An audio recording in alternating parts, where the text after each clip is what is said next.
Chapter 125. 2 years passed in the blink of an eye. Especially for Chu Xianglai, who studied medicine. 2 years passed in the blink of an eye.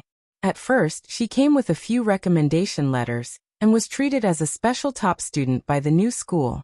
After assessing her knowledge, she was assigned to study under a famous professor. Chu Xiang did not waste such a good opportunity. In just 2 years, she learned almost all of the professor's skills. The teachers and students in the school all knew that there was a beautiful girl from the East. Her learning speed was terrifying and she was superb at using a scalpel. She was the favorite student of the professors. When the 2 years of exchange ended, everyone was surprised. Did time pass so quickly? This beautiful girl from the East was leaving? Chu Xiang received a lot of passionate confessions. When she walked in the school, there would always be boys who would suddenly appear and stop her to express their love. The most persistent one was her teacher's son, Jensen. "Xiang, there is a masquerade party tonight. Can I invite you to be my female companion?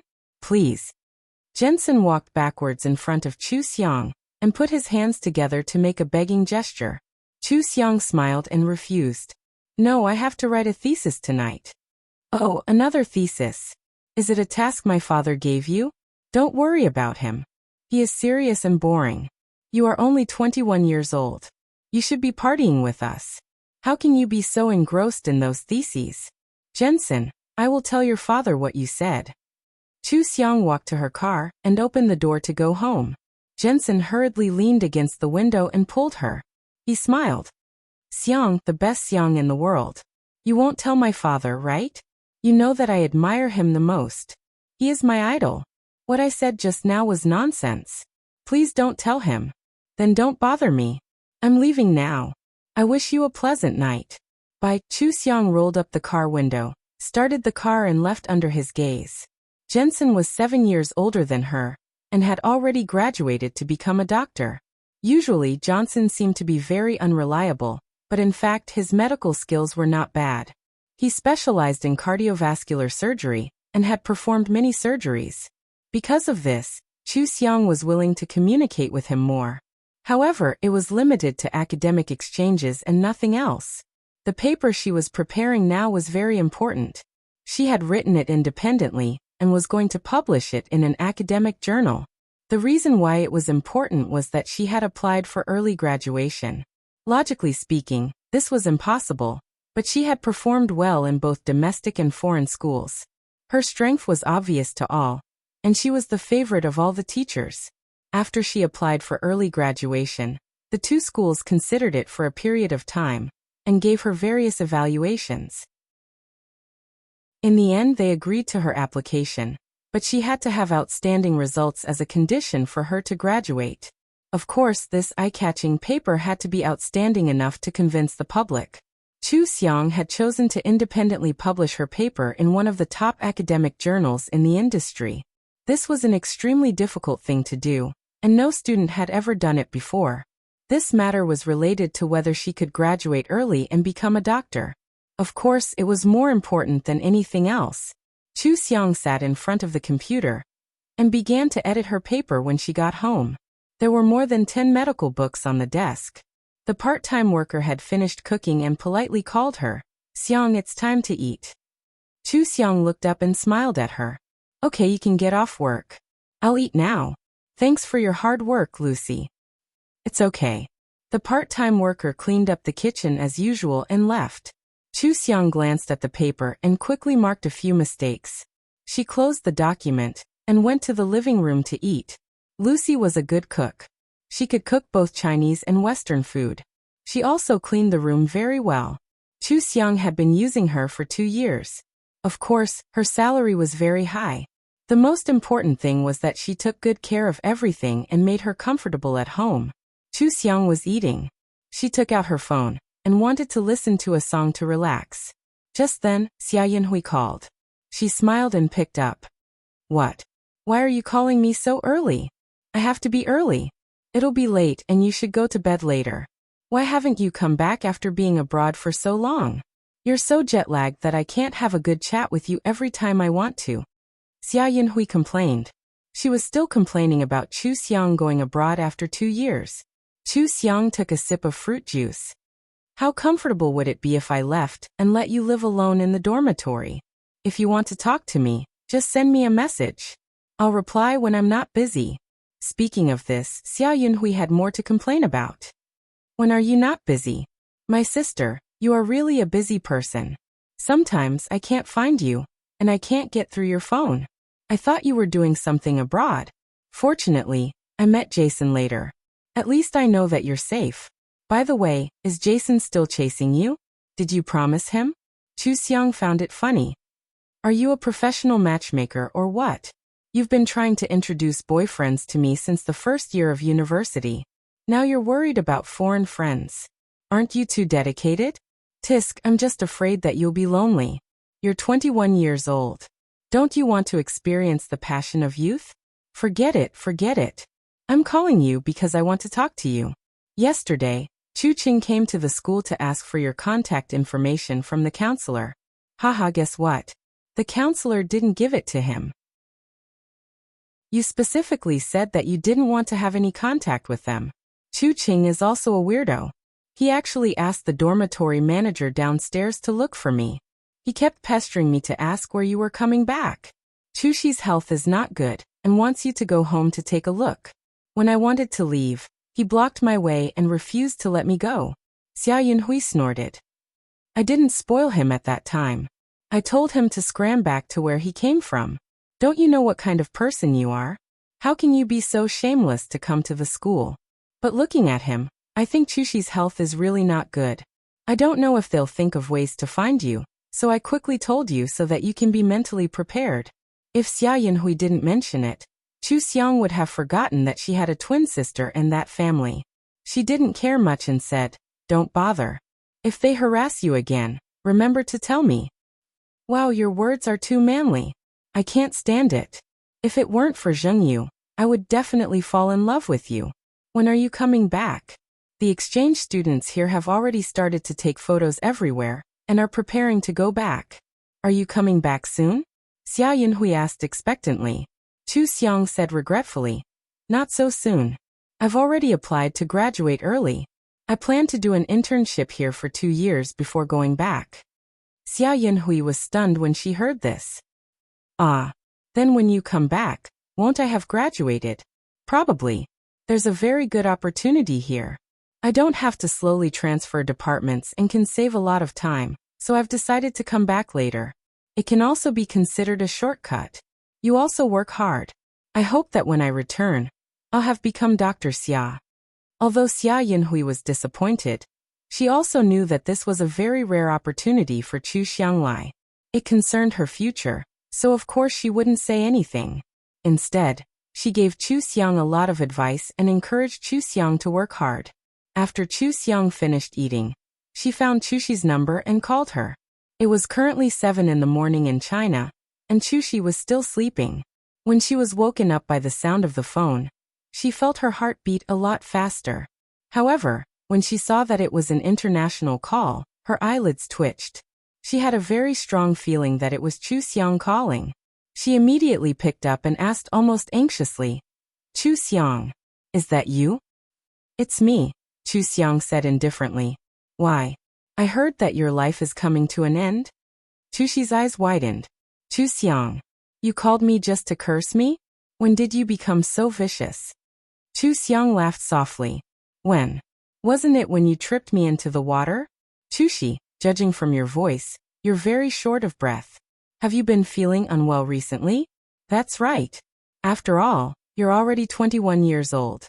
According to my estimation, you only have a year left to live. A year 365 days, 52 weeks, 12 months. TSK, that's really short. Chu Xi's breathing became hurried. What exactly do you want? Why are you looking for me? I'm looking for you. Isn't it because you don't abide by the rules and are annoying? Tell your brother not to ask anymore. I don't plan to return to China. Who knows, maybe when I return in the future, you'll have already become a tombstone. What kind of flowers do you want to receive? Chrysanthemums? Shut up. Shut up, shut up, shut up. Mother Chu rushed into the room and saw Chu Xi hitting the bed in exasperation. She quickly went forward and hugged her. Cici, calm down. You can't be so emotional. Minister Chu Fongjia, quickly come and help. Chu Xiang heard her voice and said to Chuxi, Fongjia? Looks like it's your sister-in-law. How is it? Does she like you? Do you like her? Is your brother still helping you like he used to? Are you still the most important person in the Chu family? That's right. It doesn't matter whether you're important or not. After a year, you won't be a burden to them anymore. After they get rid of you, they can relax and enjoy life. Am I right? Shut up. I'll teach you to shut up. Chu Xiang, why don't you just die? Chuxi screamed, her face red, and she fainted before she could catch her breath. Mother Chu didn't even have time to be surprised that Chu Xiang would call her. She was scared half to death by Chuxi. Cici. Minister Chu and Fongjia ran over in their pajamas. Mother Chu cried, quickly call an ambulance. I don't know what happened between Chu Xiang and Cici. Cici fainted from anger. Chu Xiang? Minister Chu was stunned. His gaze fell on the phone that had fallen on the bed. He grabbed it and turned on the speaker. Chu Xiang, is that you? What happened between you and Cici? Do you know that you made Cici faint from anger? Fongjia subconsciously looked at Minister Chu. She knew that there was another member of the Chu family, but she had never seen her before. Subconsciously, she wanted to know more. Mrs. Chu was furious when she saw this. Quick, call an ambulance. What are you standing there for? Can your sister wait? Fongjia hurriedly ran back to her room to call an ambulance. Chu Xiang waited for them to quiet down and smiled. Isn't this our agreement? Every time you come in front of me, I'll provoke Chuxi once. Do you still remember that you disturbed my friend's life? Why are you looking for me? Do you think that Chuxi is a hindrance and want me to shorten her life? Then you've succeeded. Mother Chu said angrily, you're crazy. She's your sister, not your enemy. Chu Xiang said slowly, in the future, don't forget to stay away from me and the people around me. Otherwise, I'm afraid that the next time I listen to you, it will be Chuxi's funeral. Chu Xiang hung up the phone. The Chu family didn't even have time to scold her. This was the first time they had clashed after the split.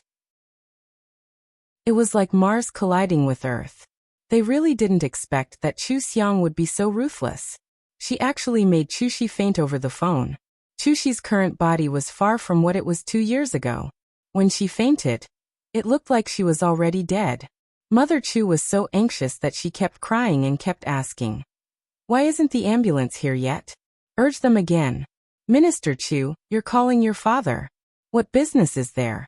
I don't know what will happen to Cici. Minister Chu scratched his head in annoyance and walked to the side to call Father Chu. He felt powerless in his heart. After Chu Xiang left the country, Chuxi had been very anxious. She asked her what was wrong, but she didn't answer. She was always thinking about this and that. The doctor told her to calm down and recuperate, but no matter how the family made Chuxi happy and how much they accompanied her, it was difficult for her to be at peace. She often woke up from nightmares and would cry and beg them to find a suitable heart for her. A heart transplant was almost impossible. What could they do? Even if there was a successful match, the other party had to coincidentally die for Chuxi to be able to transplant. The chances of that were even worse. Even if they encountered all kinds of opportunities and really succeeded in the transplant, how many years could she live? That was just another round of despair. But they couldn't do it. Chuxi also didn't listen to them. She cried and complained that she didn't want to die. She cried until their hearts ached, but they also cried until they couldn't take it anymore. That feeling of powerlessness, that feeling of not being able to help, shrouded them all the time, making them unhappy. In the end, Chuxi refused to open her heart, and the result was that her condition worsened. Just like Chu Xiang had said, she wouldn't live past 22 if she thought too much. Now they were very afraid that Chuxi would suddenly die, because Chuxi had lost weight in the past 2 years. Her complexion was very unhealthy, and she looked like a patient. Her body was really getting worse and worse. Chu Qing leaned against the wall and looked at Chuxi. He cursed Chu Xiang several times in his heart. Fongjia walked to his side and looked at Mother Chu. She said, was it really your sister who called just now? Why did she do that? Why does she hate Chuxi so much? Chu Cheng snorted coldly. She has bad intentions and treats our family as enemies. She can't wait for us to die. We fed her well and raised her up, but she doesn't remember any kindness at all. She only knows how to complain about this and that. Maybe she's holding it in. Fang Jie said doubtfully. That's impossible. Haven't we always lived in harmony before? There has to be a reason for this person to suddenly change, right? Why did she change without any reason? Chu Qing casually mocked. What could have happened? She fell into the sea herself and accused Chushi of tripping her. She's vicious and poisonous in her bones. Fang Jie wasn't a member of the Chu family. She didn't have the kind of bottomless favoritism towards Chushi. Her first reaction was that Chu Xiang was so determined to cut ties with her family. Perhaps it was because everything she said was true. Otherwise, how could a liar leave her family so stubbornly? Now she even dared to make Chushi faint so blatantly. The more she looked at it, the more it seemed that the Chu family had trusted Chushi wrongly. Chu Qing saw that she didn't say anything and frowned. What are you thinking? Cici is my sister. Chu Xiang has long cut ties with her family. She's not part of the Chu family. Don't say anything you shouldn't say. I know. Fang Jie heard that the ambulance had arrived and pushed Chu Qing over to help. She stayed a few steps behind and didn't move forward. This sister-in-law was precious. She didn't want to be associated with her. Was a patient so easy to serve? If there was even the slightest mistake, it would be her fault. It wasn't worth it. Besides, she had a lot of doubts about this sister-in-law now. They didn't get along well, so she was even more unwilling to help take care of her. Chushi entered the intensive care unit again. When she woke up, she didn't feel unfamiliar because she was even more familiar with this place than the school. Even the air here seemed to be telling her that she wouldn't live for long. She was about to die. Mother Chu held her hand and cried, Cici, you must control your emotions in the future. You can't be so agitated anymore. You're going to scare me to death. Chushi turned around and saw Mother Chu in a sterile gown. Father Chu, Chu Cheng, and Fang Jie were looking at her through the glass window. She couldn't help but think of Chu Xiang's words. They all despised her for being a burden. After Fang Jie married into the Chu family, she would give birth to the next generation of the Chu family. She would no longer be the focus of the Chu family, and Chu Cheng would no longer dote on her as much as before. A year later, if she died, they would continue to live happily. They would even be relaxed and happy without a burden. Why? Why was it that everyone was fine except for her? Why was Chu Xiang able to provoke her without restraint? But she could only lie on the hospital bed without even the strength to speak. Why was she so unhappy, but they still wanted to be happy? At this moment, it was as if everyone had changed in Chushi's eyes. They were no longer her family members who loved and doted on her, but enemies who despised her. Chushi held Mother Chu's hand and said weakly, Mother, I want to live. Save me. Mother Chu's tears suddenly burst out. After returning home from the hospital, Mother Chu solemnly said to the whole family, We must save Cici, we must. No matter what the price is, we must cure her. We are looking for good doctors and suitable hearts all over the country and the world. Isn't there a black market for this kind of business? Let's cure Cici. We can't let her suffer like this anymore. Fang Jie's eyes widened in disbelief. Mother, what are you talking about? What black market? It's illegal to buy and sell such things. Then what can you do? Mother Chu was about to break down. Do you think I want to? If there was a way, I wouldn't have thought of this. But what else do we have? Cici's health is getting worse and worse. She can't wait much longer. We have to think of a way as soon as possible. Father Chu remained silent. Chu Cheng was very frustrated, but in the end, the two of them agreed with Mother Chu's idea. Chushi was the princess they had raised. Were they going to give up on her? Then what kind of people would they be? Fang Jie endured until she returned to her room before exploding. What are you thinking? Breaking the law for Chushi? What if you get caught? What if something happens to you? Have you thought about this? Your mother even urged us to have a baby. How can we have one? Are you born to be his aunt's cow or horse? Chu Cheng said angrily. What are you talking about? What do you mean by being a cow or a horse? Isn't that so? Then tell me, your whole family revolves around Chushi. How much would a heart transplant cost? How much would a heart from the black market cost? You guys are going bankrupt just to throw money at Chuxi. Then what about our children? Born with nothing to eat? I'm telling you, Chu Cheng, I won't give birth to this child. I'll go back to my mother's house. You can do whatever you want. Fang Jie really did it. She packed her things and left. This was the first time they had quarreled so fiercely. He never thought that it would be because of Chuxi. Chu Qing used to be a siscon, and doted on Chuxi the most.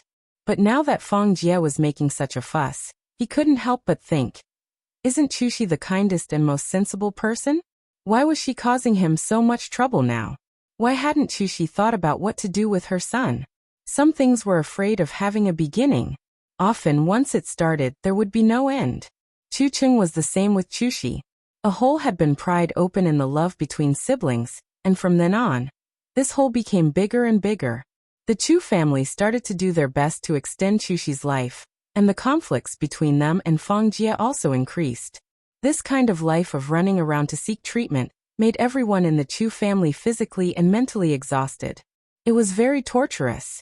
Chuxi had always harbored evil intentions towards Chu Xiang's heart. She viciously thought, if Chu Xiang's heart became hers, would Chu Xiang die with grievances? Just thinking about it was very exciting. If this could come true, then she would have taken revenge for all her grudges. From time to time, she wanted her family to ask Chu Xiang to come back. She used all kinds of reasons, but the Chu family now hated Chu Xiang very much and were very afraid of her. How would they dare to ask Chu Xiang to come back? What if Chu Xiang angered Chuxi to death? They felt that Chu Xiang was like a lunatic who could really do anything. Now, even if Chu Xiang was willing to come back, they would definitely not agree. The Chu family's lives were in an abyss of suffering, and Chu Xiang had successfully published her thesis, causing the doctors in the industry to exclaim in admiration. What she published was not the kind that followed her mentor's signature, but a thesis that she published independently. All the points and data in the thesis were her own. In other words, she was already more outstanding than most people, and no one could hide her brilliance. How glorious was it for a 21-year-old medical student to publish such a thesis?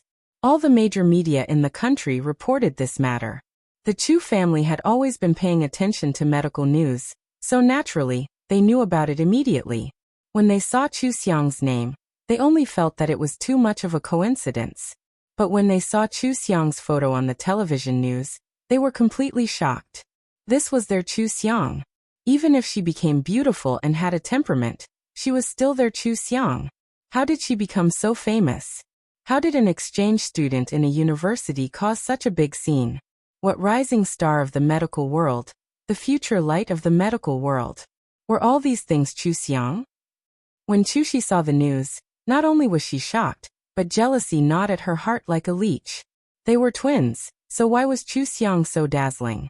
Could she only count the days and wait for death? Twins should be the same in everything, so why was Chu Xiang better than her in everything? Moreover, Chu Xiang's thesis was about heart disease. This was like a huge irony. She was in abnormal pain because of heart disease, but Chu Xiang was in the limelight with her thesis. The smile on Chu Xiang's photo on the television seemed to be mocking her for overestimating her own abilities in the past. What was the use of bullying Chu Xiang for 18 years? Now, she was the only one who was about to die. Chu Xiang's life would only get better and better. The only person in their family who was happy was probably Fang Jie. Although she had never seen Chu Xiang, in her mind, the family was still connected. No matter how big the trouble was, they would still find a chance to reconcile in the end. Chu Xiang was one of her aunts. She was so awesome that she could brag about it for the rest of her life. In addition, Chu Xiang was a medical student. If she returned to China in the future and became a doctor, then they would feel at ease with a doctor in their family. Even her friends and family could benefit from it. How great was this? However, every time she mentioned Chu Xiang to Chu Cheng would quarrel with her. Fang Jie felt that Chu Cheng's brain was not good, and Chu Cheng felt that Fang Jie was unreasonable. The relationship between the husband and wife became worse and worse, and the plan to have children was indefinitely put on hold. However, no matter how much this incident caused the Chu family, it did not affect Chu Xiang, who was abroad. She was free and easy abroad and successfully graduated with a doctor's license. The opportunity she had was that she accidentally saved an important person. At that time, she not only used Western methods, but also some methods of Chinese medicine to perform first aid. This person knew her medical skills the best, or he had a strong sense of trust in her medical skills. He only believed that she could cure him by performing an operation. Chu Xiang's opportunity was to perform a cardiac surgery for him personally. In order to increase the success rate of Chu Xiang's operation, the people around this person naturally could not let her do it directly, so they arranged for her to be exposed to more operations of the same type to train her first. This was definitely a shortcut for Chu Xianglai, which saved her a lot of steps from a medical student to a doctor, and then to a chief surgeon. Of course, she was not afraid. After all, she was proficient in Chinese medicine and could help with aura. There was always a way to complete the operation well. In this way, Chu Xiang began her career as a doctor. Unlike other doctors, she was very busy from the beginning. There were always opportunities for her to enter the operating room. From the beginning, she was an assistant doctor to a chief surgeon. She had been skillful in the operating room. She could calmly analyze problems and make correct judgments. This kind of practice and training was particularly precious. No one else had such treatment. Chu Xiang knew how to cherish opportunities very well. She made progress time after time, and the speed of her progress was amazing. When it was time for Chu Xiang to operate on an important patient, she was already confident that she would be able to perform a successful operation calmly. There must be a return on investment. A doctor who saved a life would also be particularly favored by important people. She became the benefactor of an important person. This operation alone was enough to make her famous. More and more people began to ask her to perform operations. She also smoothly became recognized in the industry as Dr. Chu. Chu Xiang never let go of any opportunity. As long as someone could let her learn something, she would definitely learn all the professional knowledge that person had.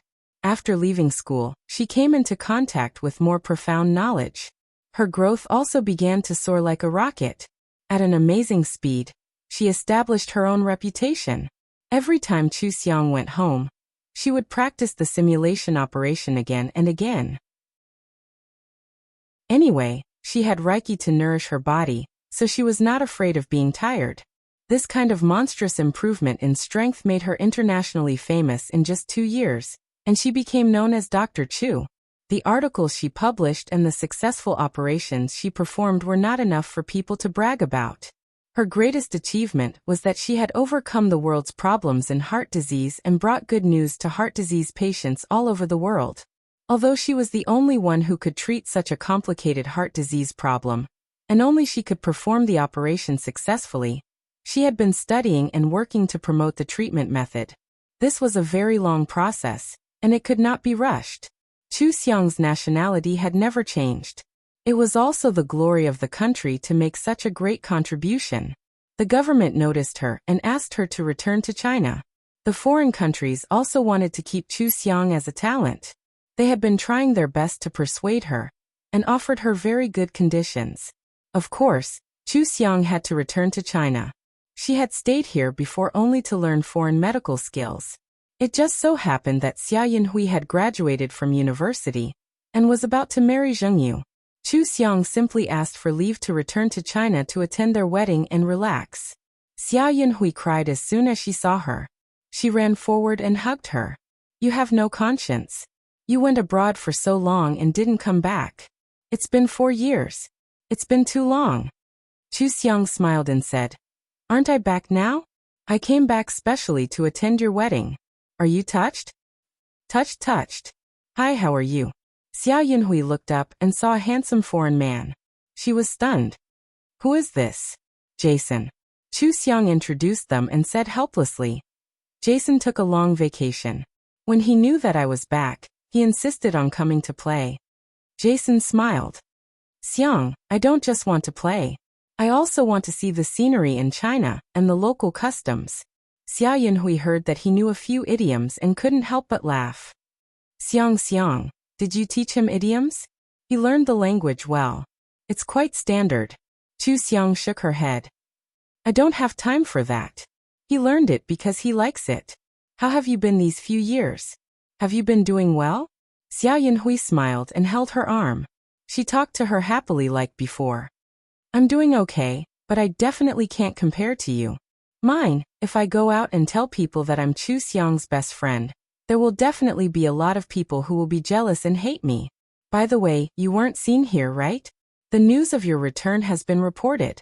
Many reporters are watching you now. Don't worry. I was very careful when I came over. And I've asked my assistant to negotiate with them. I'll give them time to interview me so that they won't chase after me. Chu Xiang's name represented a miracle, and a very great miracle. Any medical problem would be cheered by the whole world, so it wasn't strange that Chu Xiang received such treatment. She was only 23 years old, young and beautiful, which added a different kind of legend to her. The media reported so the Chu family naturally knew about it. What made them excited was that Chu Xiang's problem was the key to curing Chuxi. Previously, there were doctors who shook their heads and sighed to Chuxi. If Chu Xiang was willing to operate on her, the success rate of her recovery would be at least 80%. Chu Xiang was now Chuxi's life-saving medicine. The family was excited and excited. After calming down, they thought, who will go and find Chu Xiang? The whole family looked at each other. No one was willing to do it. Chu Xiang had broken off with them for 5 years. They had become so unfamiliar with each other that when they saw Chu Xiang on the news, they didn't dare to look at her. Chu Xiang's status was much higher than theirs. If it weren't for the fact that they were related by blood, a doctor of Chu Xiang's level would definitely be beyond their reach. In the end, Father Chu said, Chu Cheng, go and find her. No matter what, she is still a member of the Chu family. Since she can save Cici's life, she can't not save her. Feng Jie said, we haven't contacted each other for so long. Shouldn't you consider a gentler attitude? Why don't I go with Chu Cheng? He doesn't know how to speak. Don't make Chu Xiang angry. Mother Chu frowned and looked at her. Saving a life is such a big thing. Do we have to beg her? If she doesn't save her, I'll expose her to the media and let everyone see what a vicious thing she is. How can she be a doctor? She doesn't have any kindness at all. Stop arguing. I don't want you to be in such a difficult position because of me. I don't want you to see Chu Xiang's face. That's it. Don't worry about me. Chuxi retreated in order to advance. After she finished speaking, she went back to her room as if she was very uncomfortable. Feng Jie turned her head away in disdain. It was meaningless to play this kind of trick too much. She could see it clearly. The 3 people of the Chu family were blind. After so many years, they still couldn't see what kind of person Chuxi was. Chuxi was also good at pretending. This time, they had to think of a way to charge and break through the enemy lines. Now Feng Jie was only glad that they didn't find a matching heart in the black market. Otherwise, the family would have gone bankrupt. Chuxi's body had become worse in the past 2 years. She didn't have much vitality left. If it weren't for the Chu family going around looking for famous doctors to nurse her body back to health, she might not have lived to the age of 23. She herself had been holding on very hard, but she would never give up. Now she had finally waited. Chu Xiang could cure her illness. Chu Xiang had even returned to the country. She would definitely be able to live well. Chuxi waited for a few days full of anticipation. Who knew that the Chu family would repeatedly hit a wall? They couldn't see Chu Xiang no matter how hard they tried. They didn't even have a chance to speak to Chu Xiang. Only then did they feel the huge gap between them. For a moment, they were actually at a loss. Chuxi was angry and uncomfortable. While they were upset, she quietly left the house. She walked aimlessly on the streets. The people on the streets were in a hurry. Everyone was healthier than her. She felt that they were an eyesore. She didn't walk fast. Slowly, she kept walking along the street. Her mind was full of how to get Chu Xiang to save her. When she crossed the road, she didn't notice that she had walked too early. A car came over and almost hit her. She was so frightened that she fell to the ground. Her heart was beating fast. The discomfort brought by the shock came in waves, making her feel as if her vision was turning black. Seeing this, A man quickly helped her to lean against the wall and asked her a few questions to ease her discomfort. Chushi looked at the man and inexplicably blushed a little. She smiled and said, "Thank you for helping me. May I know your name?" The man smiled and said, "Me? My name is Jensen. Is your heart not good? Then you should pay more attention to taking care of yourself. It's best if you don't go out alone again." Chushi nodded. Can you tell me your phone number? I want to thank you properly. My parents will also thank you if they know." The man waved his hand. "No need." "Jensen?" Chushi heard a familiar voice. She raised her head and saw Chu Xiang behind Jensen. Her expression instantly changed.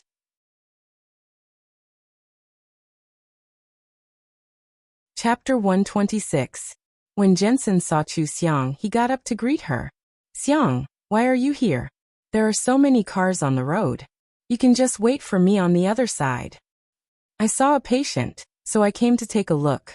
Chu Xiang walked to his side and saw the skinny girl. She tilted her head and asked curiously, "Have we met somewhere before?" Jensen smiled and said, "This girl looks a little like you. That's why I noticed her just now. Xiang, do you think so too? Heart disease and looks alike." Chu Xiang instantly thought of Chushi's identity. At the same time, Chushi sneered and stood up with the help of the wall. "Chu Xiang, do you have to humiliate me like this? We are twins. Even if we haven't seen each other for 5 years, you can't have forgotten what you look like, right? Twins." Jensen looked at them in shock and disbelief. "How is that possible? The two of you are so different. Is this true?"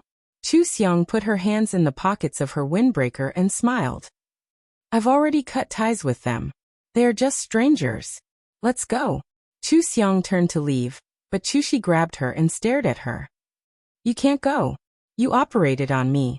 I know you can cure me. You can cure me." Chushi's body was very weak. Chu Xiang pulled her hand away without much effort and took 2 steps back. "Why should I cure you? You are my sister. Why won't you cure me?" Chushi's eyes widened.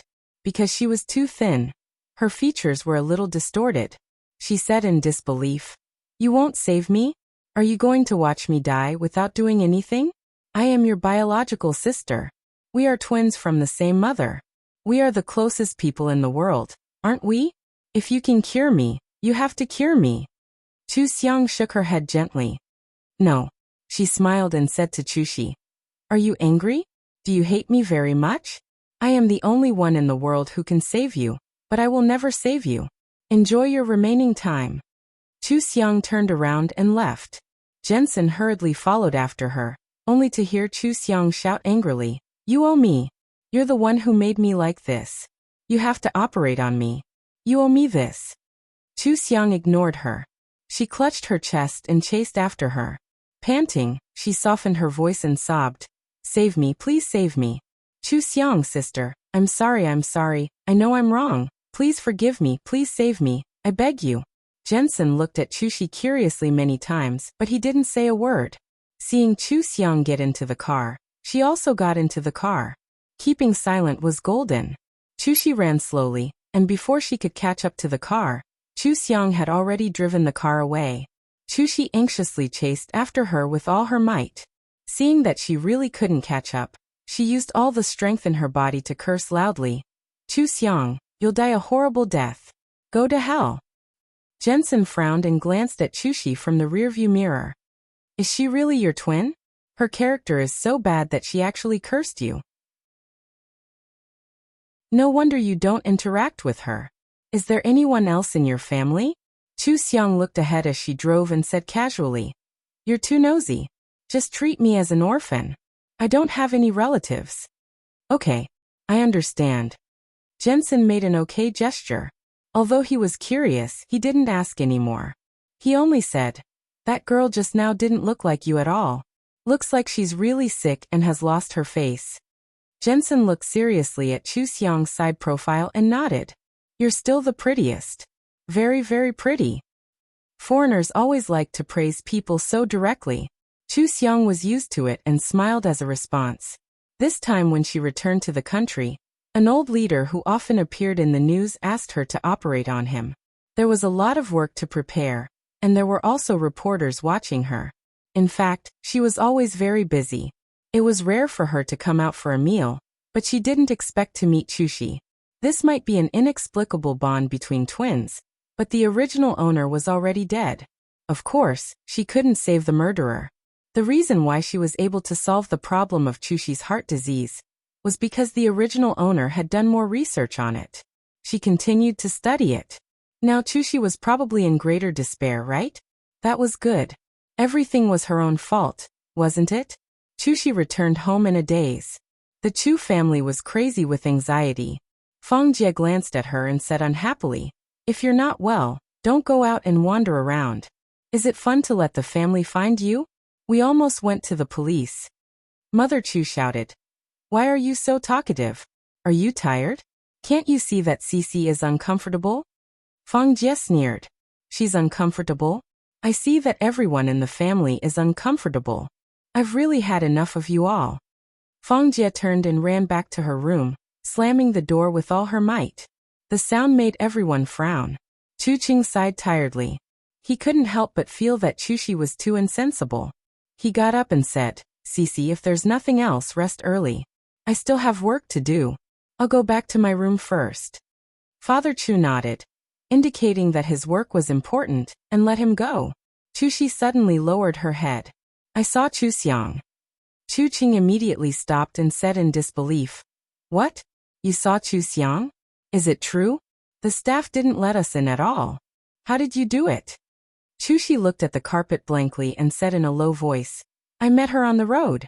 I begged her to save me, to perform surgery for me." "What? She would never save me. What?" Mother Chu exclaimed, feeling dizzy. "How dare she?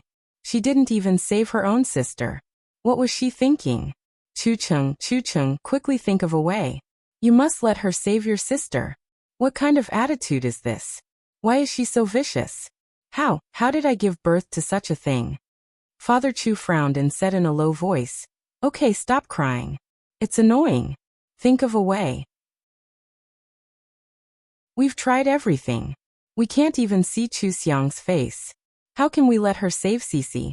Chu Cheng sat down again and wiped his face. "Now Chu Xiang is Cici's only hope. We've looked for organs, but there's no suitable one. Cici's body is now. She can't keep waiting like this. Unless it's a last resort, we shouldn't even consider changing organs. The success rate is too low. It's a good thing that Chu Xiang has this ability, but I don't know what's wrong with her. She just treats us as enemies. I think she wants something to happen to Cici as soon as possible. What can we do?" Mother Chu cried. "This won't do. Even if we force her, we have to let her save Cici. Let's go to her place and beg. I'll kneel on the ground and beg. Let's see if she's shameless. She's so famous now. She can't let her own mother kneel outside, right? She will definitely save Cici. Mother, we don't even know where she lives. After looking for her last time, she changed her place. How can we beg her?" Chu Qing thought of the scene of Mother Chu kneeling and begging and felt a headache. What kind of solution was this? If the media exposed it, how could he work in the company in the future? However, Chushi heard hope. She held Mother Chu's hand. "Mother, if we can't find sister, we can find the media. If it's on the news, sister will definitely see it, right? You don't have to put down your pride. I'll go and beg her. I'll beg her to save me. No matter what she asks me to do. Even if I have to be her slave for the rest of my life, I want to live." Mother Chu hugged her and comforted her. "Good child, don't worry. You're not in good health. Stay at home and rest. I'll find Chu Xiang to save you. I definitely will. Be good." Father Chu and Chu Qing looked at them. They hesitated a few times but didn't stop them. This might be the only way. The second was Xia Yunhui's wedding. As the bridesmaid, Chu Xiang accompanied her to the hotel dressing room to do the final tidying up. Xia Yunhui looked at Chu Xiang in the mirror and pouted. "You, the bridesmaid, are better than me, the bride. No, what if everyone looks at you later?" Chu Xiang put on the veil for her and smiled. "Then don't ask me to be your bridesmaid. That won't do. You're my best friend. If you don't do it, who will? I have to let you witness my happiest moment. Also, do you know how many doctors and nurses came today? They're all my colleagues from Zhengyu's and my practice hospital. Many of them admire you very much. If they see you as my bridesmaid, they'll definitely be envious, haha. Chu Xiang looked at her proud smile and shook her head. You're going to be a doctor in the future. Can't you be more stable? The patients will be scared away if they see you like this. In private, I'm very serious in the hospital. Even Master praises me. Xia Yunhui picked up the bouquet on the table and said, I'm going to throw the bouquet later. I'll throw it to you. Chu Xiang patted her head. Don't. You two are so happy and sweet. There must be many people who want to get your blessings. Throw the bouquet to other girls. The people who receive it will be very happy. Xia Yunhui looked up at her in confusion. Ah, why don't you want it? Even if you don't like anyone now, you can do it in the future. It's not like you have to get married immediately after receiving the bouquet. It's a good sign. Chu Xiang sat next to her and said seriously with a smile, Matchmaker, don't worry about it anymore. I plan to marry a scalpel in my life. I won't ask for mercy. Why? I'm not interested. Then if you don't want a man, do you want a woman? I'll elope with you today. Go to hell. Do you want Zhengyu to kill me? Chu Xiang pushed her, and both of them laughed. The door was knocked, and Zhengyu's voice came from outside the door. Sorry ladies. I don't want to hear you. I heard that you want to elope. Can I, the groom, come in and catch you? Xia Yunhui laughed uncontrollably. Oh, I've been caught. Come in, come in. Zhengyu pushed the door open and walked in. When he saw Xia Yunhui, he smiled. Dear, you're so beautiful today. Why don't you stay for me, the groom? Xia Yunhui held his hand and said proudly, It depends on your performance. I can let Xiang support me at any time. If you dare to treat me badly in the future, I'll go to Xiang and be her assistant. My value will increase many times, right, Xiang? Chu Xiang nodded. You're welcome at any time. Zhengyu looked at her helplessly and complained. This is what it means to be a childhood friend. I already have a premonition of what life will be like in the future. Johnson, who had followed behind him, had been in a daze since just now. When they finished talking, he walked around Chu Xiang and exclaimed, You're so beautiful. Xiang, you look so beautiful in a gown. Hey Zhengyu, can't you let me be your best man? I want to be a couple with Xiang. No, I've already found my best man. Sorry. Zhengyu had long seen that Chu Xiang wasn't attracted to Johnson. He didn't want to join in the fun. Johnson's face was full of regret. He hurriedly took out his phone and took a photo with Chu Xiang. Xiang, let's take a beautiful photo. Chu Xiang took a photo with him and called him out, leaving the dressing room for the newlyweds to whisper. After all, they would be going to the hall in a while. Before the wedding ceremony, they must be very nervous and excited. After leaving the room, Johnson's mood fell. He glanced at Chu Xiang from time to time. Chu Xiang walked a few steps and stopped helplessly. What's the matter? It's not your style to say something. Johnson looked at her and asked, Is what you said to your friend true? You didn't agree because you don't want to fall in love with anyone? Is that so? That's right. Chu Xiang nodded and shrugged. I told you a long time ago. If you don't believe me, look at other charming girls in the future. Don't waste your time on me, okay? But, no buts. You know that I won't change my mind. We can only be friends. Chu Xiang was very straightforward. Her eyes were firm and serious. It wasn't the first time Johnson had been rejected by her, but this time, he felt that there was no hope at all. He spread his hands and took 2 steps back. He shook his head and said, I don't want to give up. You know that. I don't want to say anything. I understand what you mean. We'll always be friends. Don't avoid me, okay? I think I need time to think it through. You know how difficult it is for me to not love you. You're so charming. Chu Xiang smiled and took him to the lounge to wait. Xia Yunhui's wedding was considered grand. She and Zhengyu were originally people from the medical system, so they invited many colleagues to attend. The news of Chu Xiang being the bridesmaid somehow spread. Many people who admired her or wanted to get close to her begged Xia Yunhui to attend the wedding. After Xia Yunhui and Chu Xiang discussed it, they moved to a bigger hotel and invited many people from the medical field. Chu Xiang only had one good friend in this life. Xia Yinhui had brought her a lot of joy these years. She might as well take this opportunity to help Xia Yinhui pave the way and build a network of connections in the medical system. She hoped that Xia Yinhui and Zheng Yu would develop more smoothly in the future. While they were holding the wedding, some media outlets had already released the news of Chu Xiang being the bridesmaid. The classmates and friends who were attending the wedding also posted it on their WeChat moments. Then their friends saw it and posted it on their WeChat moments. Chuxi saw this news on her WeChat moments. She hurriedly sent a voice message to her family group and happily said, "I found Chu Xiang. She's attending her friend's wedding at the hotel. I'll send you the location of the hotel. Let's go and find her now, okay?" Mother Chu immediately replied, "Okay, I'll come and pick you up right away. Let's go to the hotel to find her. There are so many people at the wedding. I don't believe that she would be so shameless as to force her to perform the operation on you." Fang Jie called Chu Cheng and felt uneasy. Chu Cheng persuaded them. "What are they doing? Are they gangsters? Don't you think about it? If they force Chu Xiang like this, even if the operation is successful, will it be successful? Only Chu Xiang can perform this operation in the whole world, but she might not be able to guarantee success every time. What if her hand trembles and the operation fails? Who are you going to look for?" Chu Cheng was stunned. He had never thought about this problem. Chuxi could not be saved. Chu Xiang was the only hope, so he only wanted Chu Xiang to save Chuxi. But Fang Jie was right. What if Chu Xiang deliberately did something bad and directly let Chuxi die on the operating table? In such a complicated operation, who would be able to tell that Chu Xiang was doing it deliberately? Chu Cheng told Mother Chu about this concern.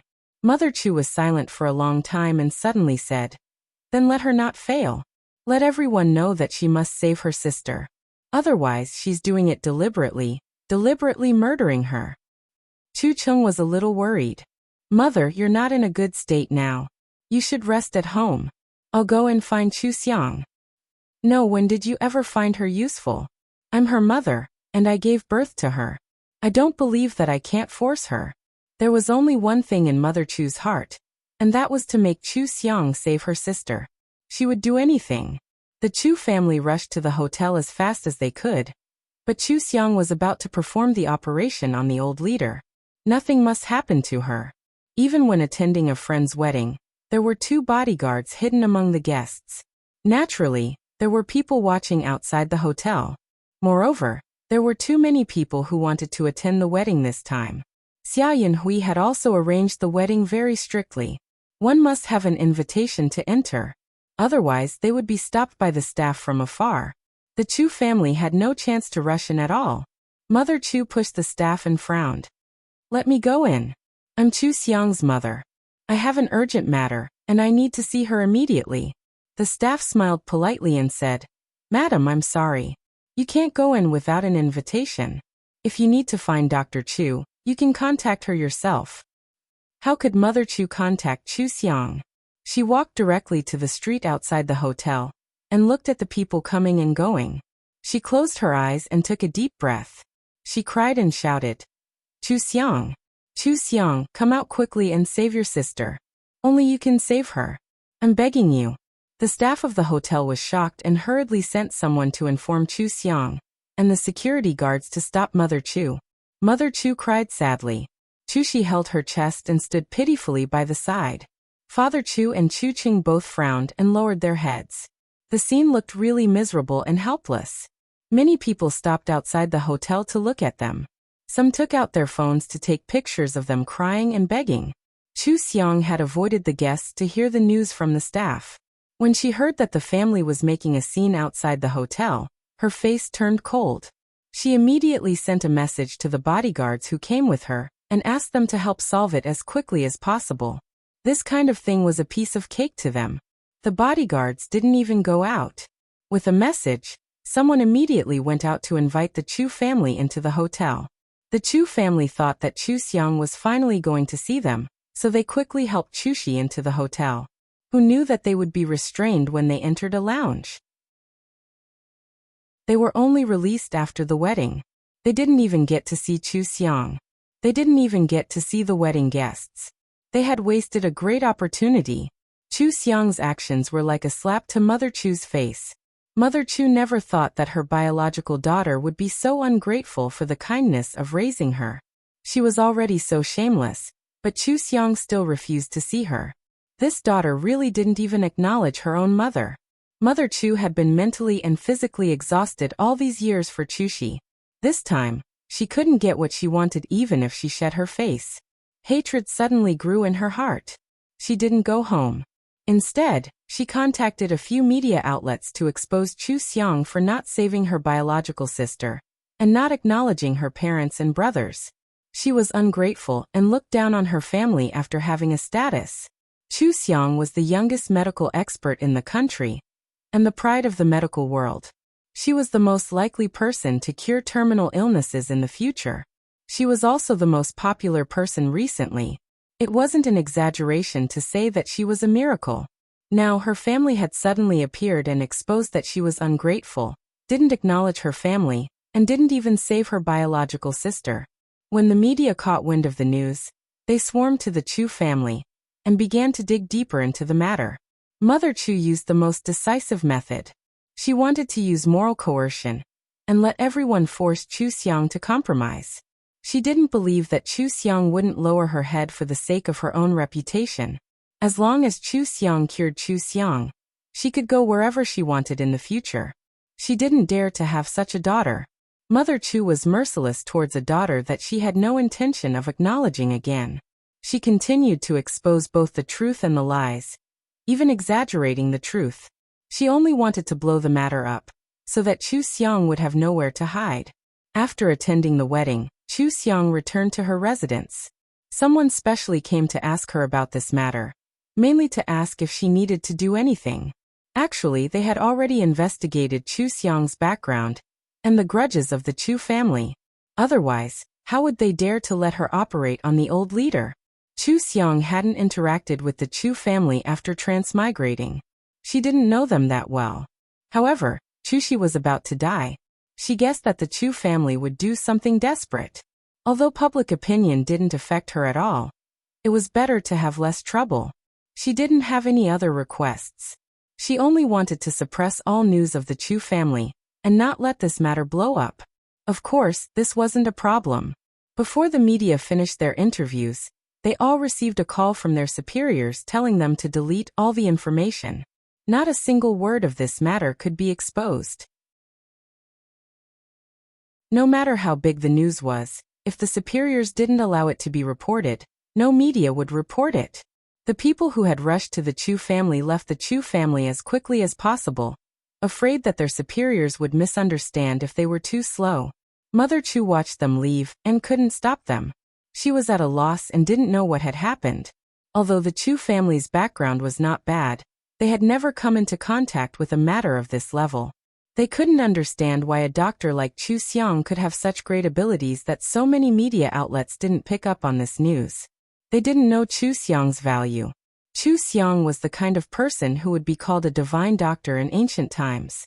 She could become famous with just an opportunity. She was only a cardiologist to the outside world, but in fact she had saved more than 5 heavyweight big shots.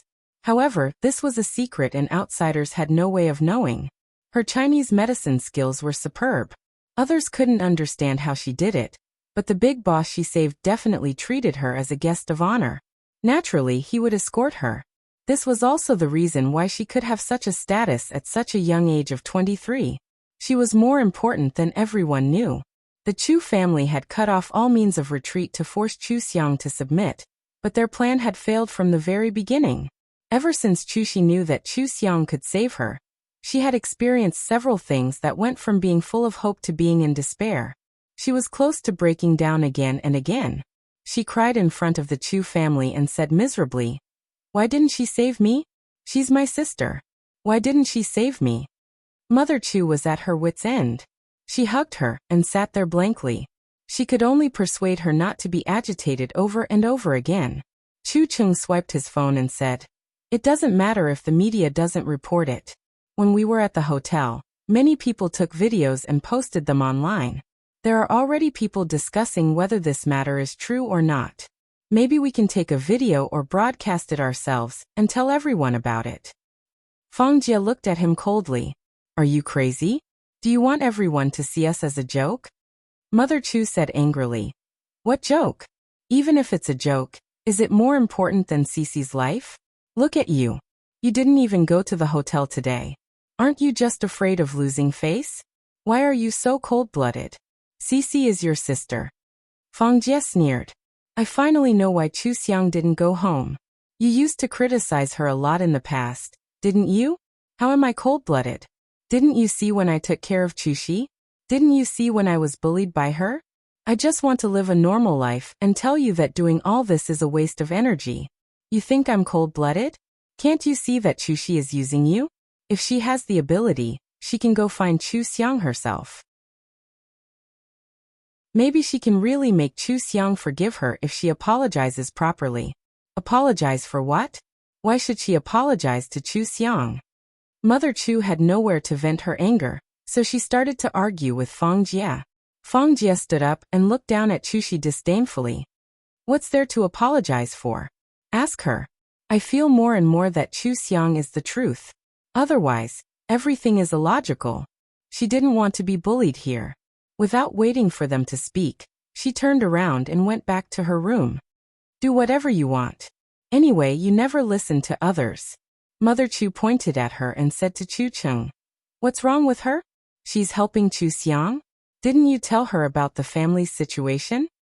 I know, Chu Cheng said irritably. Don't worry about Fang Jie. Aren't we going to let Chu Xiang treat Chu Xi now?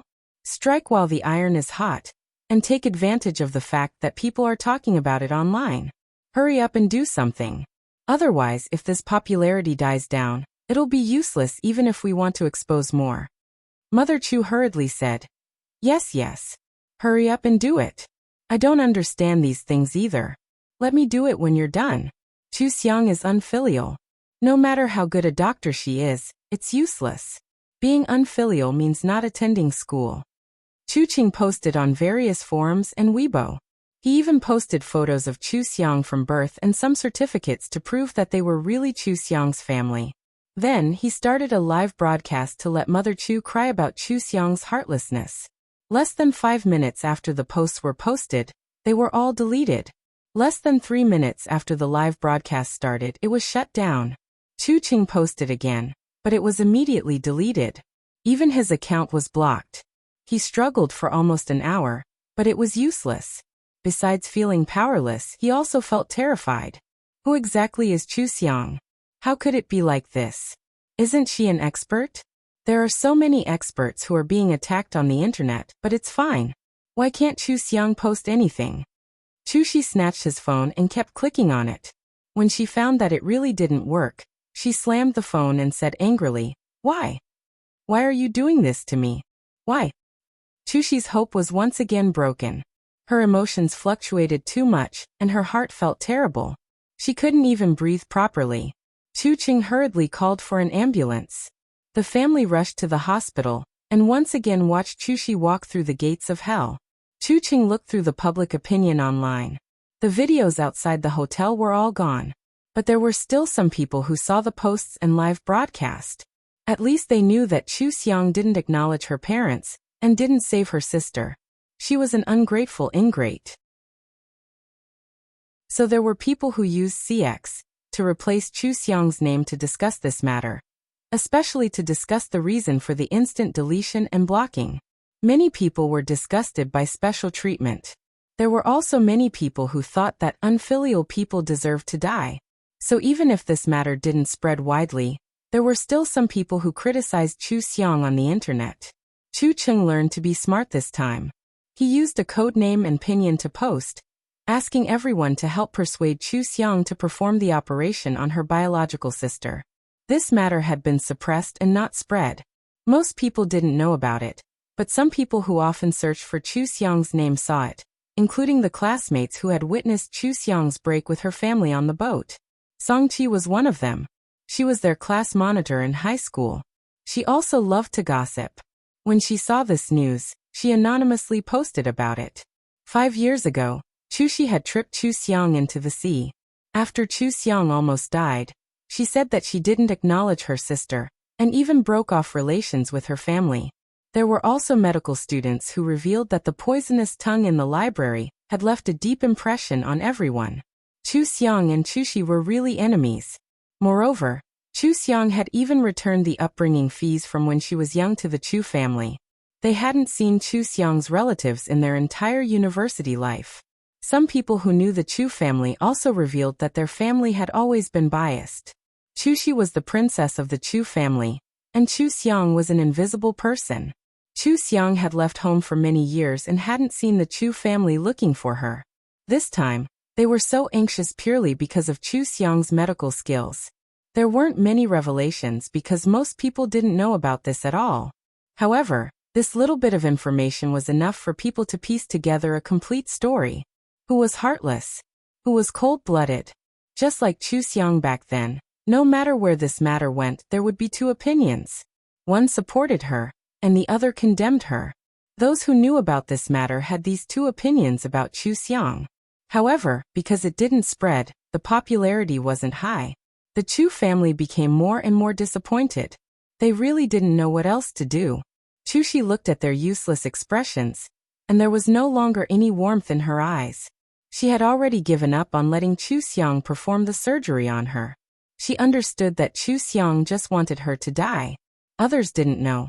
But she knew very well that she was the one who had caused Chu Xiang to fall into the water back then. Chu Xiang would never forgive her. Since that was the case, then let Chu Xiang die. As long as Chu Xiang died, she would be able to transplant Chu Xiang's heart. She would be able to survive. She definitely could. Chu Shi had already gone completely crazy.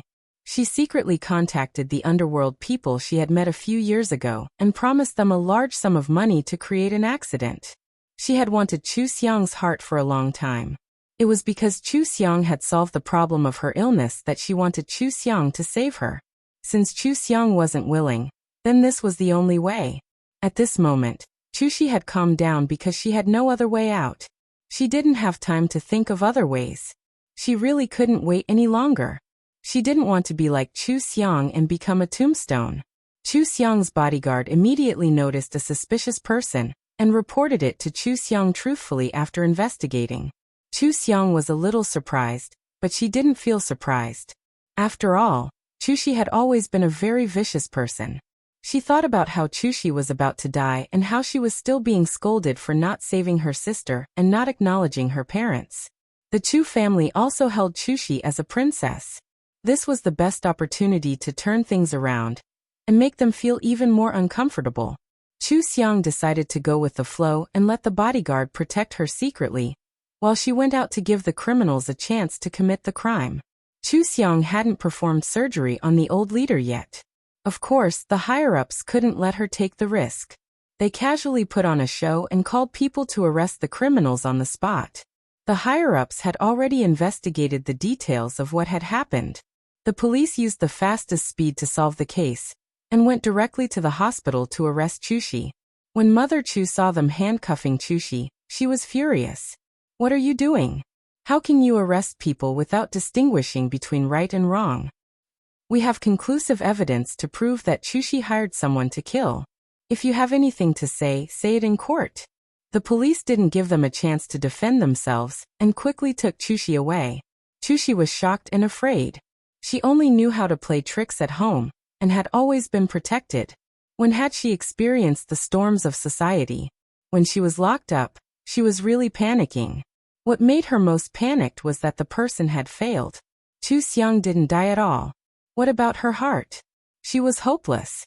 The Chu family couldn't accept it even more. They didn't believe that Chu Shi would hire someone to kill Chu Xiang. Chu Shi had always been kind. She couldn't even bear to kill a bug. How could she kill Chu Xiang? However, when they heard that the criminal's confession mentioned that he had to pay attention to his heart, they started to believe him. That was Chu Xiang's heart. It was very likely that it was the most suitable heart for Chu Shi. Fang Jie was the first to take it. It was fine if her sister-in-law could act, but now she had actually become a criminal who hired someone to kill her. She immediately dragged Chu Qing to go through the divorce procedures. No matter what Chu Qing did, it was useless. Mother Chu was so agitated that she was sent to the hospital and bedridden. Father Chu's hair was white, and he was frowning all day. Chu Cheng could only run around alone and take care of everyone in the family. He thought of a way to apply for extrajudicial treatment for Chushi. While he was mentally and physically exhausted, Chu Cheng reflected for the first time. Did they all do something wrong? Why did a good family turn out like this? Chushi could do such a thing as hiring someone to kill someone. Back then on the cruise ship, did she trip Chu Xiang into the water? If Chu Xiang's story was true, then all these years, what exactly had they been doing? After Chushi was sentenced, Chu Xiang also finished the old leader's surgery and went abroad again. The netizens who were paying attention to Chu Xiang and the Chu family were all shocked when they found out that Chushi had hired someone to kill Chu Xiang for her heart.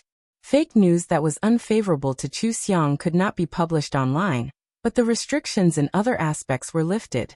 The news that Chushi wanted to kill Chu Xiang was instantly reported everywhere.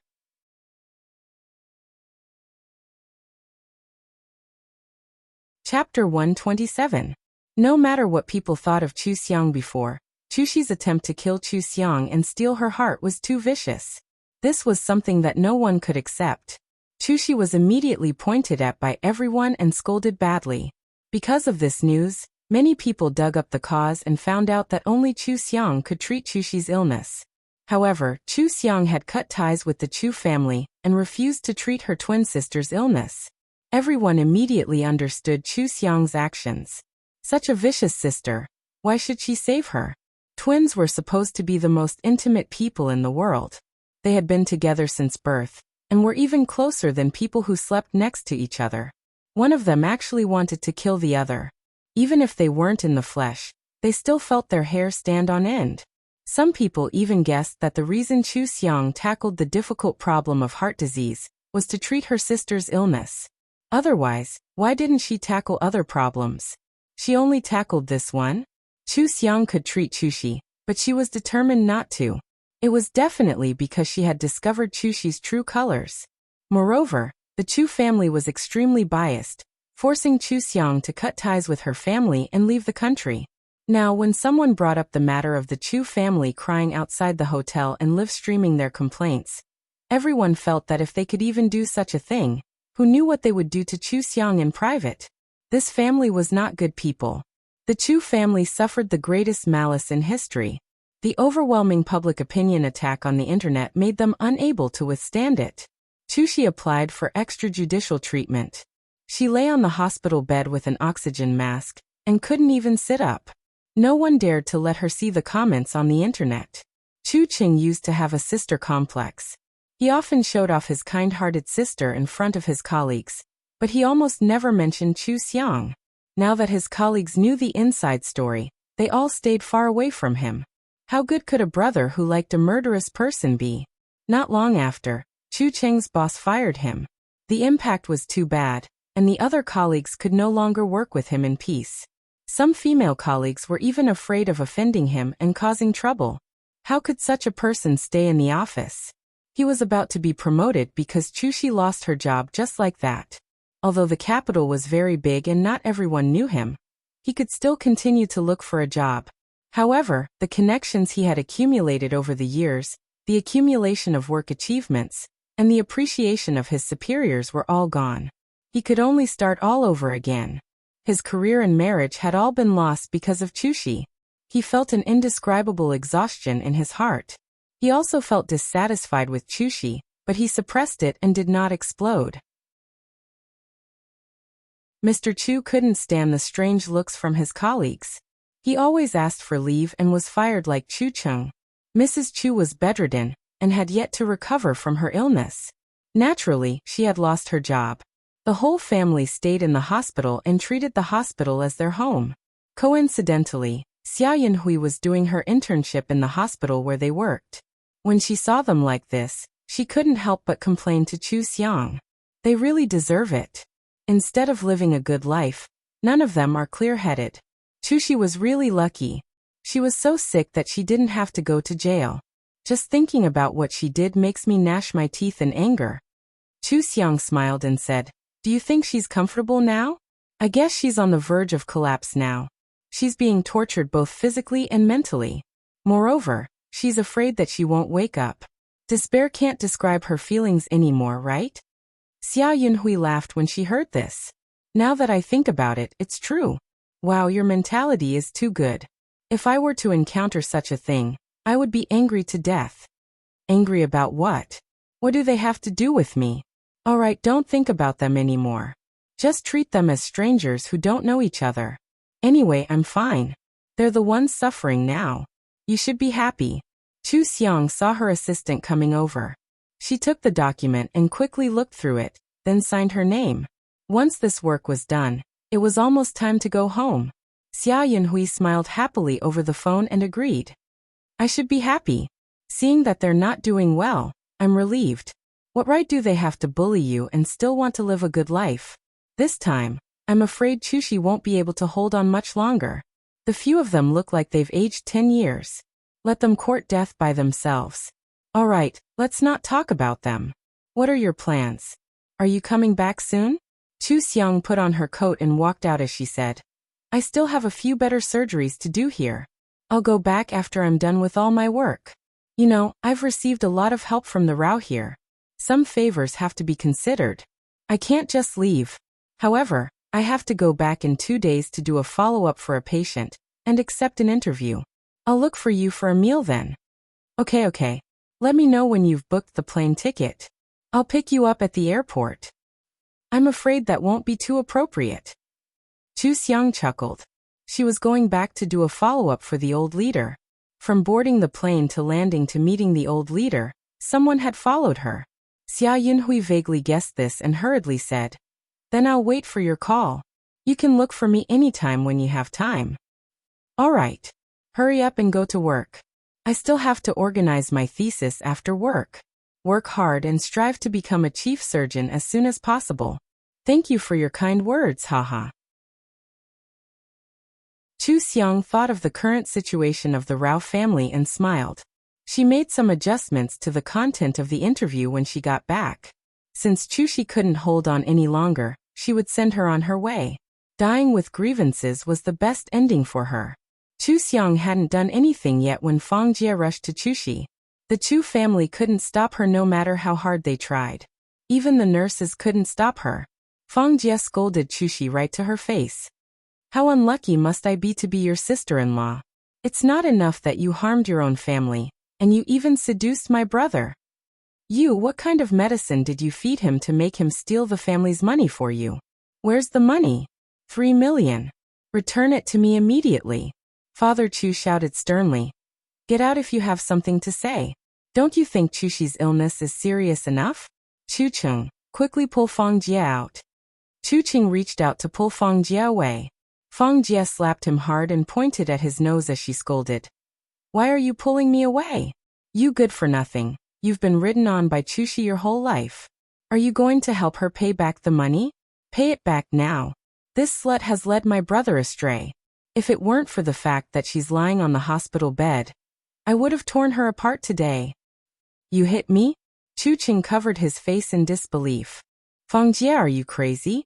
What evidence do you have to come here and talk nonsense? How could Chushi cheat your brother of so much money? Is your brother retarded? Even if he was Chushi, he wouldn't do such a thing. Bah, she's willing to pay someone to kill someone. Where do you think she got the money to do that? Is your family's money still there? Ha! What are you going to use to pay it back? Sell the house. Let me tell you, even if you sell the house, you have to pay me back the money. That's my parents' hard-earned money. If you don't pay it back, I won't let you off. Fang Jie's expression was too ugly. She really wanted to tear Chushi apart. She panted and glared at Chushi, gritting her teeth as she said, Serves you right. Twins, why are you the only one with poor health? I think it's because you've done too many evil things in your past life. Master is punishing you. Look at what immoral things you've done. Chushi didn't even look at Fang Jie. She closed her eyes and ignored her. Naturally, she wasn't agitated. Now, other than her illness, nothing could agitate her. The person she had found had failed. Chu Xiang had gone abroad. She was about to die. Why would she care about these people? She didn't even care about her parents and brother. Why would she care about the brother of her ex-sister-in-law? Feng Jie was even angrier when she saw her like this. She mocked. You think no one can do anything to you, right? Just pretend you didn't hear anything. Did you know? A media company released a notice saying that after the 2 sessions, Chu Xiang's interview will be broadcasted live. Chu Xiang is coming back again. Chu Shi instantly opened her eyes and looked at her. Chu Xiang had returned. It was as if the distance between them had been pulled closer. Even if she knew that Chu Xiang wouldn't save her, she still couldn't help but feel a little excited. Chu Qing forcefully pulled Feng Jie out. Feng Jie couldn't break free, so she simply turned around and laughed loudly. Chu Xiang is coming back, but you just can't see her. She will never save you. You never thought that she would be your life-saving straw, did you? If you had known earlier, would you have tried to please her from the moment you were born? Unfortunately, it's too late now. You even caused her to fall into the water and almost drown. Now your retribution is here. You didn't think that she would survive either, did you? Feng Jie didn't know what she was thinking. She just wanted to agitate Chu Shi. She couldn't wait to agitate Chu Shi until she stopped breathing. She had also suffered a lot of strange looks in the company. Even if she announced that she was divorced, there was nothing she could do. Seeing that she was about to lose her job, she hated Chu Shi to death. Chu Shi was indeed agitated. She pulled off the oxygen mask, grabbed the cup beside her, and threw it at Feng Jie. Feng Jie was shocked and subconsciously hid behind Chu Cheng. The cup hit Chu Cheng's head directly. Chu Shi rolled her eyes and said breathlessly, "Get lost." She deserved to die. She caused me to have a heart attack. She deserved to die. Why didn't she drown? If she drowned, her heart would be mine. It's mine. She clearly stopped breathing. Why didn't she die? The nurse called for the doctor to push the unconscious Chu Shi into the emergency room. The Chu family members were frozen on the spot like stone statues. Feng Jie was the first to react. She grabbed Chu Cheng's collar and said in shock, "She what? What does she mean? She was the one who harmed Chu Xiang back then, wasn't she?" Chu Qing shook his head and took a few steps back. Impossible, impossible. Father Chu also staggered and fell onto the hospital bed. He stared blankly. She's blind. How could she harm her sister? Didn't Chu Xiang frame her that time? Feng Jie sneered. Haven't you lied to yourselves enough? She admitted it herself. I knew it. How could Chu Xiang frame her for no reason and cut ties with the family? Chu Xiang is the truth. You're the ones who are blind to believe in Chu Shi and force away such an outstanding expert like Chu Xiang.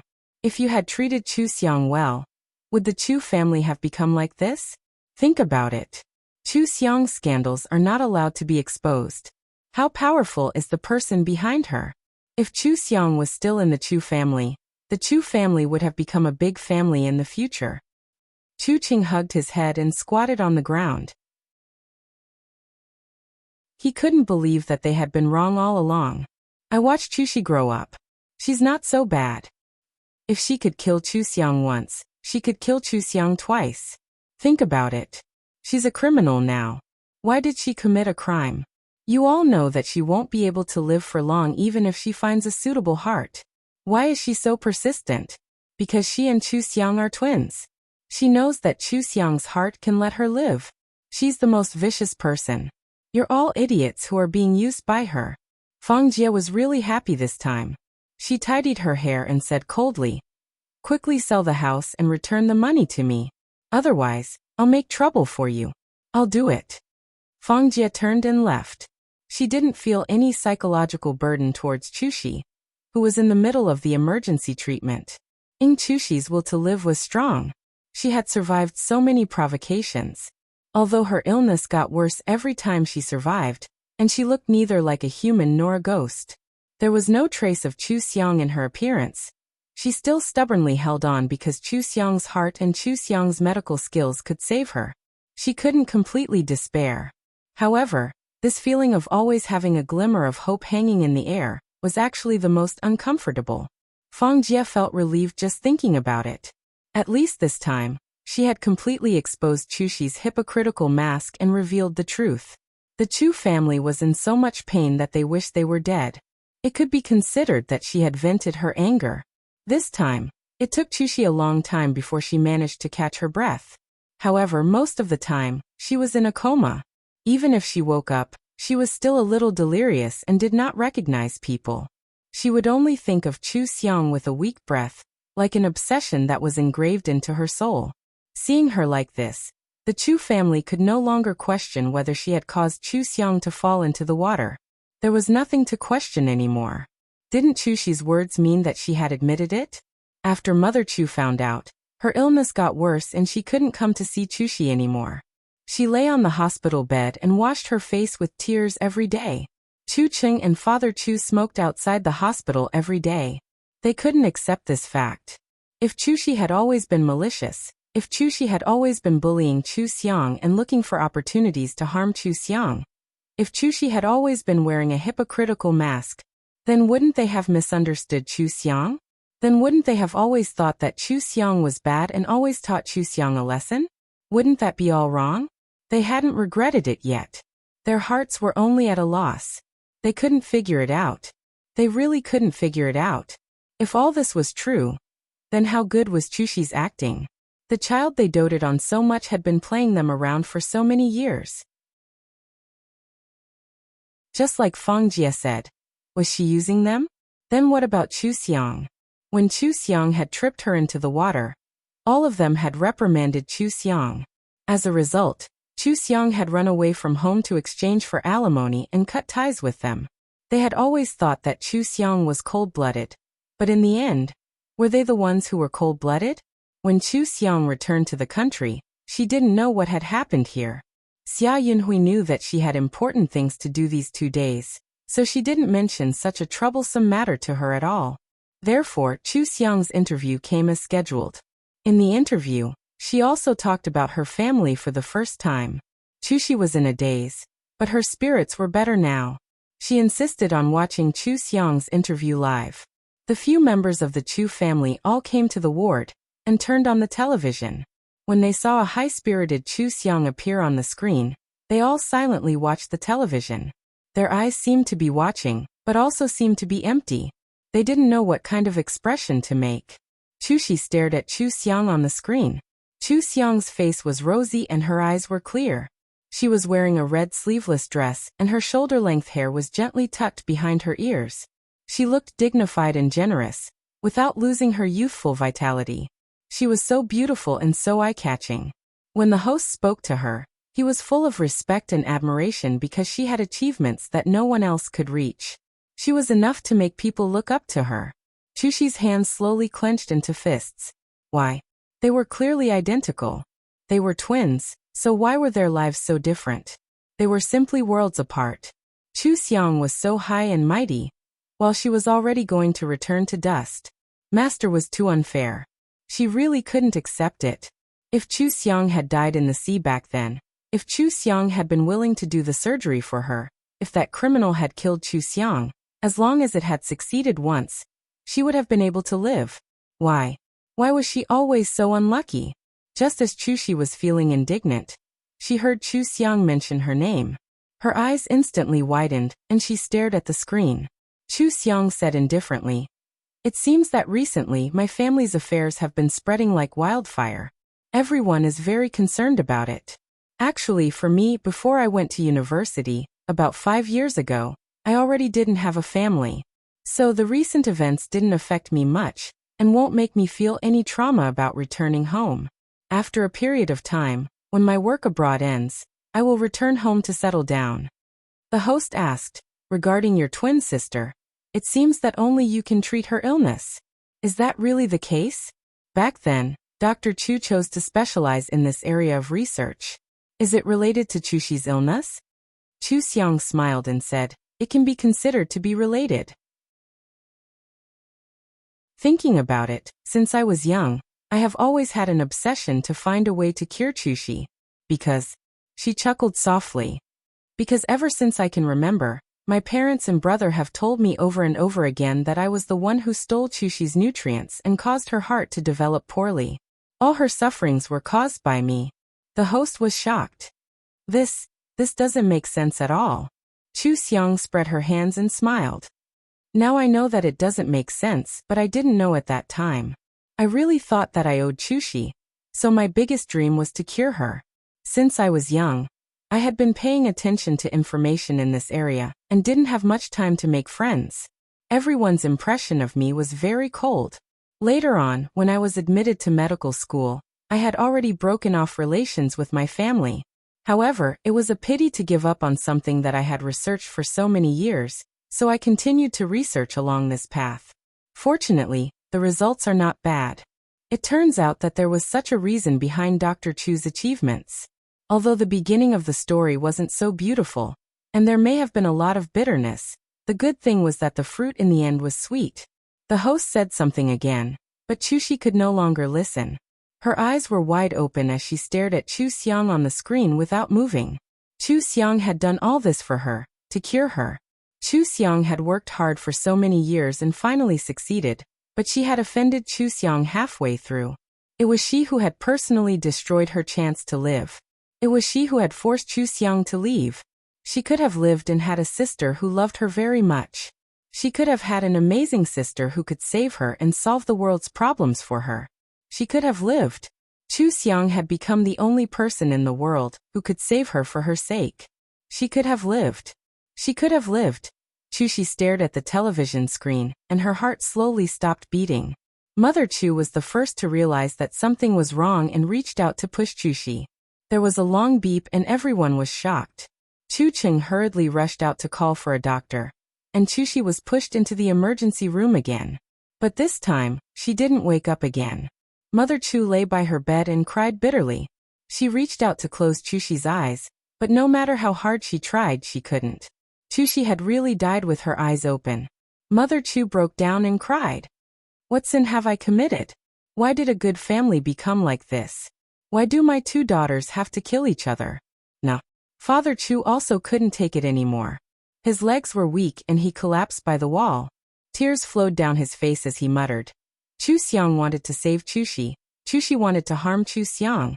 And when Chu Xiang could save Chushi, she refused to save her, and Chushi wanted to kill Chu Xiang.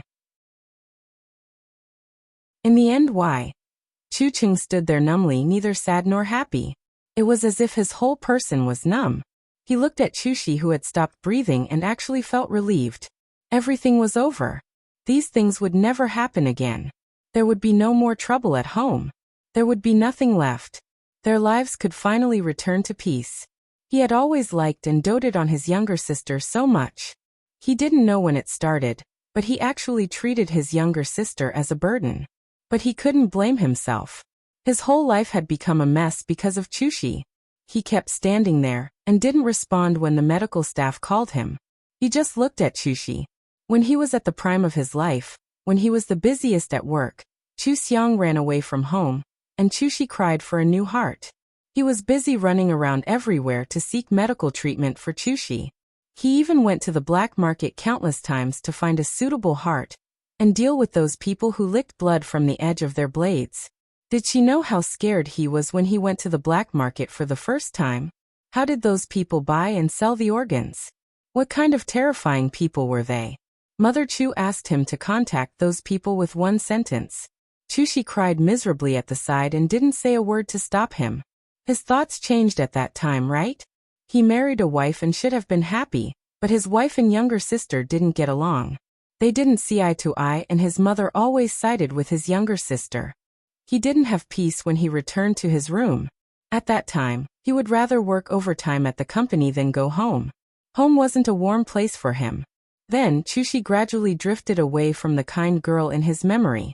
She would throw tantrums, scream, and smash her phone. It was as if she would go crazy at any time. He also became more and more tired.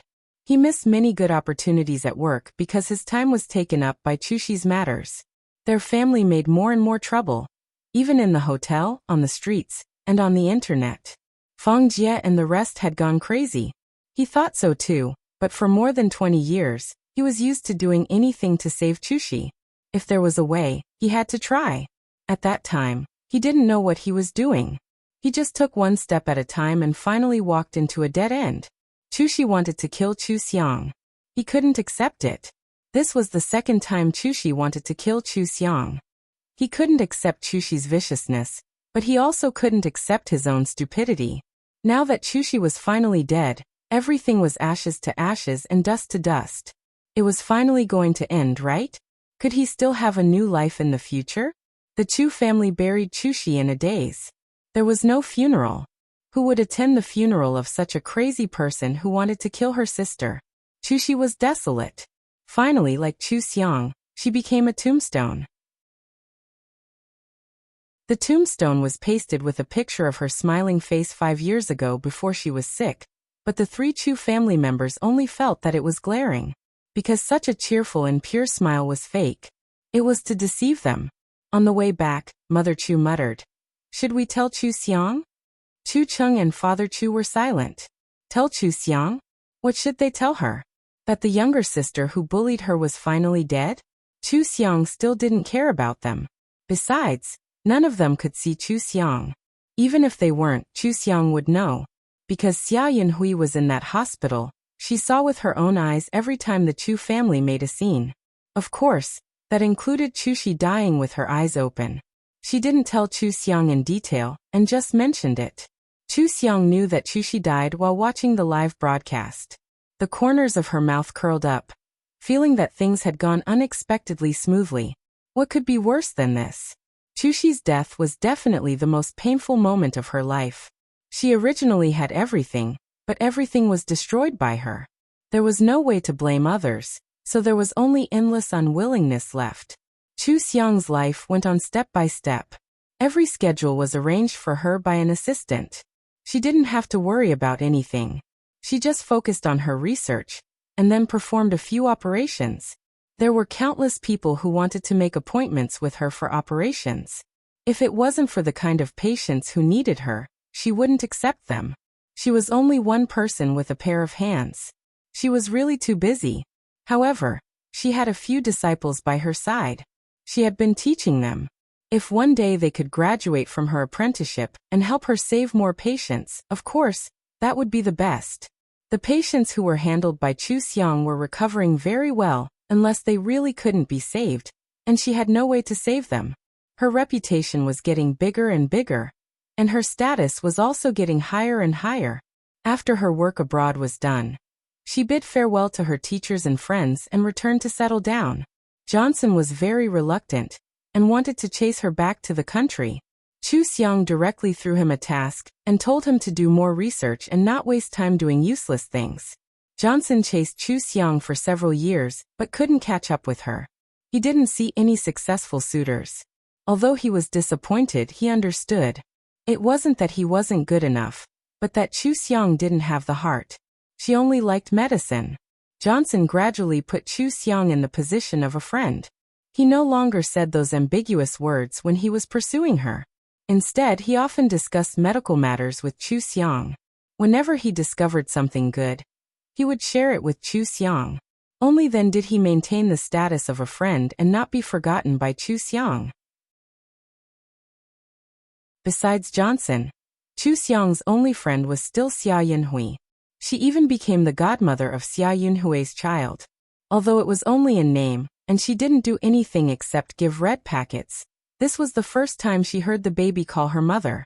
It felt strange, but because it was someone else's child, it didn't matter if she raised it or cared about it. Sometimes when Chu Xiang was busy for a long time, she would go out to play and relax. Occasionally, she would go to the suburbs where there were few people to relax herself. After that, she would come back and continue her research. Once, when she drove out and passed by a bungalow, she almost bumped into a woman who rushed out of an alley.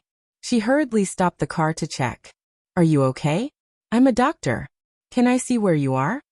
Chu Xiang squatted beside the woman and carefully observed the ground and the condition of the woman. She asked politely. Hearing her voice, the woman froze. She suddenly raised her head and grabbed her. She said excitedly, "Xiang Xiang. It's really my Xiang Xiang."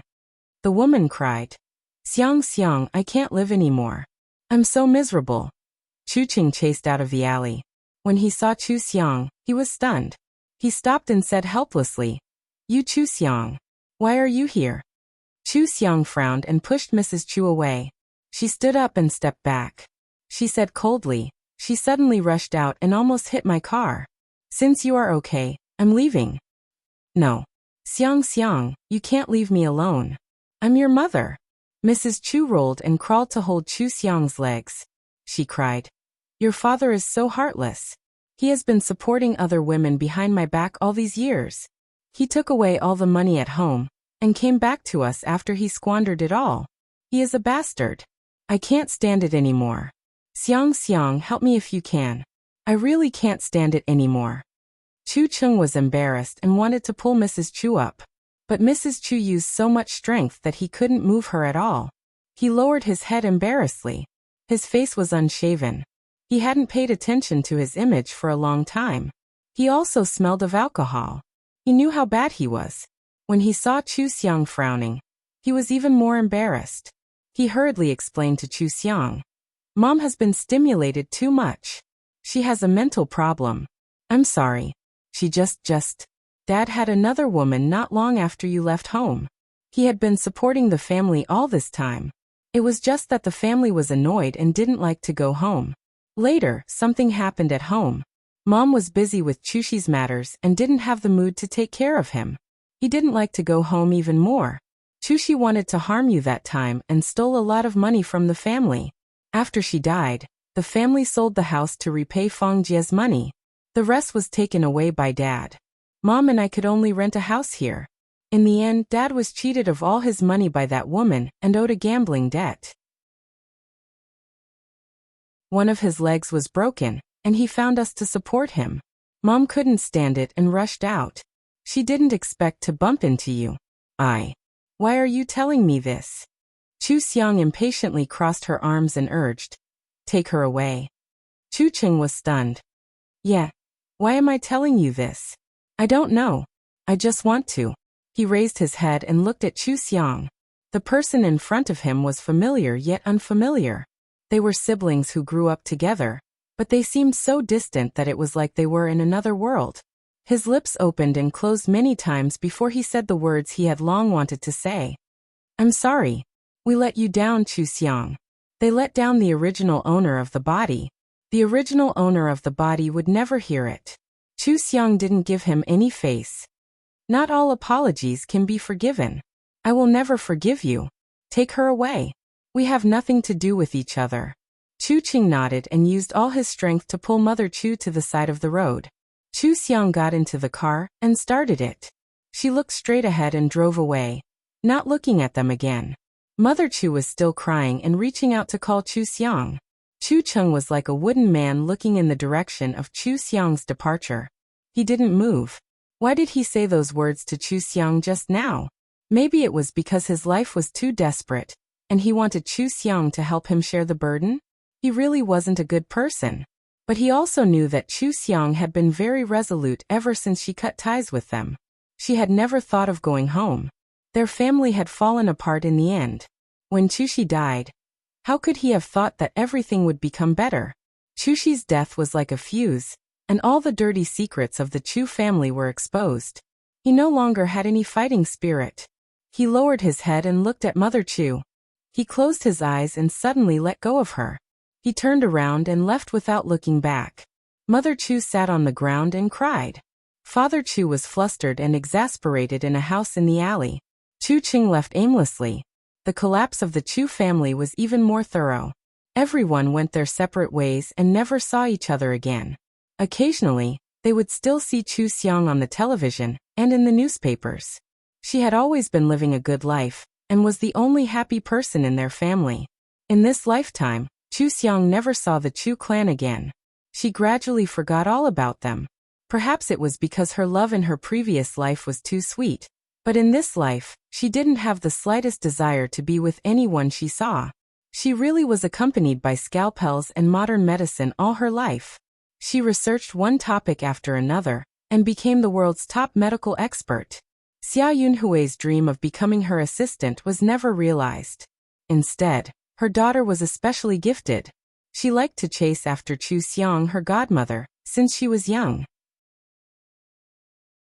In the end, she really followed by Chu Xiang's side and became one of Chu Xiang's students.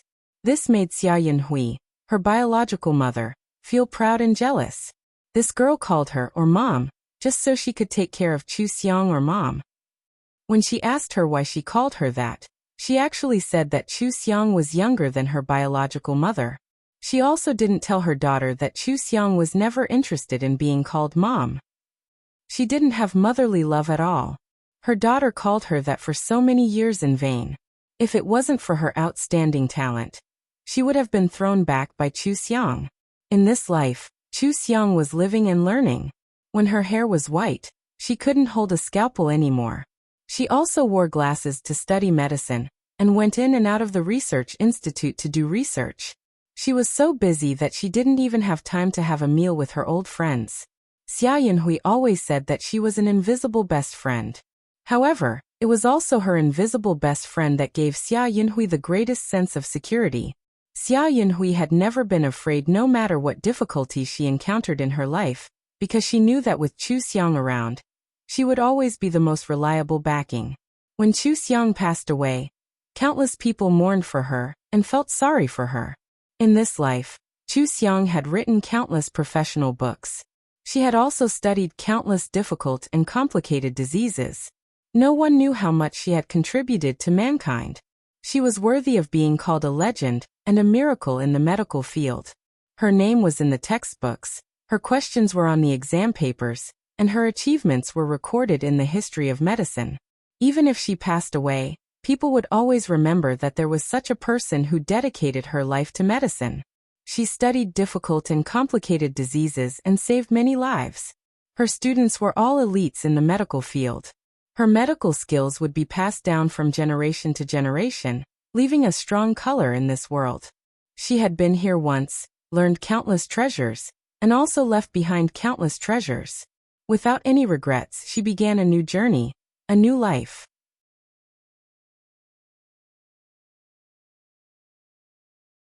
Chapter 128.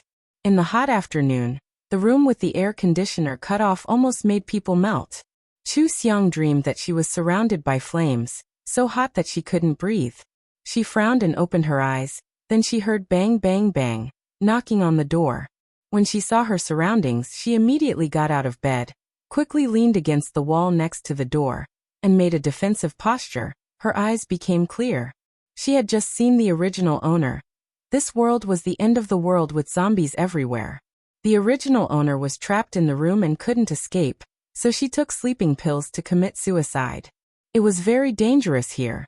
Chu Xiang confirmed that the door wouldn't be knocked open by zombies for a while, so she relaxed a little. Holding her stomach, she sat back on the bed, took out the fruit knife from the original owner's backpack, and held it in her hand, using her spiritual power to remove the drug. When she used her spiritual power, she was surprised to find that the spiritual power in this world was a lot more than the previous world. Although it was impossible to cultivate like when she was a devil cultivator, it wasn't a problem to cultivate to the foundation establishment stage. This was very good. In this dangerous world, not only did she have to guard against zombies, she also had to guard against those crazy evil people. Without a little skill, it was difficult to protect herself. With cultivation, she could walk freely in the end of the world. Chu Xiang wasn't in a hurry to cultivate. The room she was in was a bedroom, the door wasn't that strong, and there were zombies outside knocking on the door. She had to remove the drug first, find a safe place to hide, and then do other things. Chu Xiang used her spiritual power, while fusing with the original owner's memories. The original owner was a 20-year-old girl. She loved to be beautiful, loved to go shopping, loved to gossip, and was also very weak. In the face of sudden changes, there was nothing she could do. Her parents turned into zombies. She was lucky to meet a few classmates when she escaped, so she went with them. Although she was frightened, at least she had companions who knew that after a few classmates disliked her for being useless, they actually wanted her to sacrifice herself. She struggled to resist, scratching the classmate's face, and was slapped several times. She asked the others for help, but they just looked at her. Although some people sympathized with her, no one was willing to help. The classmate saw that she didn't want to die, so he scolded her and took her away, leaving her behind and letting a few zombies in, scaring the original owner, so she could only hide in the bedroom. The room was on the 4th floor. If she jumped, even if she didn't die, she would be seriously injured, and the original owner didn't know how to survive alone. Those classmates also gave her a great psychological shadow. Her acquaintances like this, what future did she have in the end of the world? She finally chose suicide. Chu Xiang understood the situation in front of the curtain, and the discomfort in her stomach also disappeared under the effect of spiritual power. She listened carefully and heard a low roar that did not sound like a human's. The force of the banging on the door was not that strong, and it was very rhythmic. She could even smell a bit of rotten smell in the air. Chooses's look she's SSSS. As soon as she opened the window, she heard a few screams. There were zombies eating people on the street, and that person was bitten black and blue. She couldn't climb down like this, so she quietly closed the window and waved the fruit knife a few times. She felt hers' strength was weak, so she tried to attach her spiritual power to her hand and the fruit knife, and waved it again with good strength. She looked at the speed of the zombies downstairs, and after confirming that she could deal with them, she went to the door. She leaned on the door and listened for half a minute, roughly identifying the location of several zombies. She turned her back to the wall next to the door, twisted the door handle, and opened a crack. The zombies immediately roared, and tried to squeeze through the door. The moment the first zombie entered the door, Chu Xiang stabbed the fruit knife into its head from the side, killing one of them instantly. She grabbed the zombie's collar and used it as a shield, then stabbed the second zombie's eye with the fruit knife, killing it in one stab. Then she pushed the two zombies away. There were still two zombies behind her. They were pushed to the ground and were pressed under the dead zombies. They struggled to reach out their hands to Chu Xiang. They opened their mouths and roared ferociously. Chu Xiang rushed over and quickly stabbed each of them in the head, and there was no other sound in the room. She ran to close the anti-theft door, and sat down on the ground while gasping for breath. Her hands were slightly trembling because of the pain. This bodies haven't been through cultivation. Even if she attached some spiritual power to her hands, this kind of strength still hurt. The fruit knife's edge has been bent. Chu Xiang gasped for breath, and looked through every room in the house, but didn't find any food. Fortunately, the water's running and it looked clean, so she wouldn't die of thirst. Now she was safe for the time being. After checking the doors and windows, she took a cold shower, and found a comfortable vest and thick elastic jeans to wear.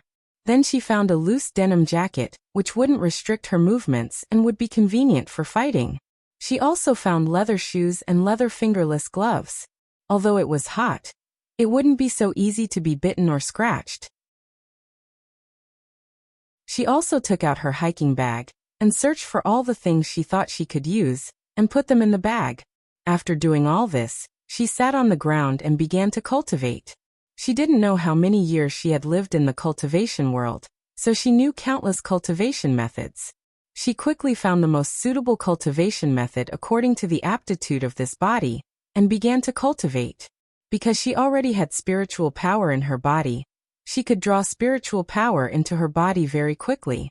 With the nourishment of spiritual power, although she was still very hungry, she didn't feel so hungry.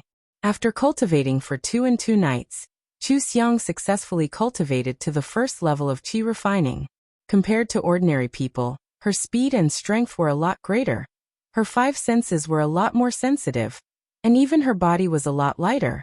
Chu Xiang clenched her fist, smiled, got up and combed her shoulder-length hair into a high ponytail, and looked in the mirror. This body was 165 centimeters tall, with a curvy front and back, and a hot body. It was covered a lot by her loose denim jacket, but it couldn't cover her white and beautiful face. She had an oval face, big eyes, double eyelids, curly eyelashes, a high nose bridge, and bright red lips. Her face was indeed very beautiful, and could be ranked in the top 3 of the entertainment industry's beauties. However, in the apocalypse, it was too eye-catching. Chu Xiang looked in the mirror for a while, took a cap and a mask, and planned to go to a nearby shopping mall. There was everything. The ground floor was Super Sheng, and the 4th floor was Gourmet City. If she was lucky, she could find a lot of good things, but if there were too many zombies, she would find another place.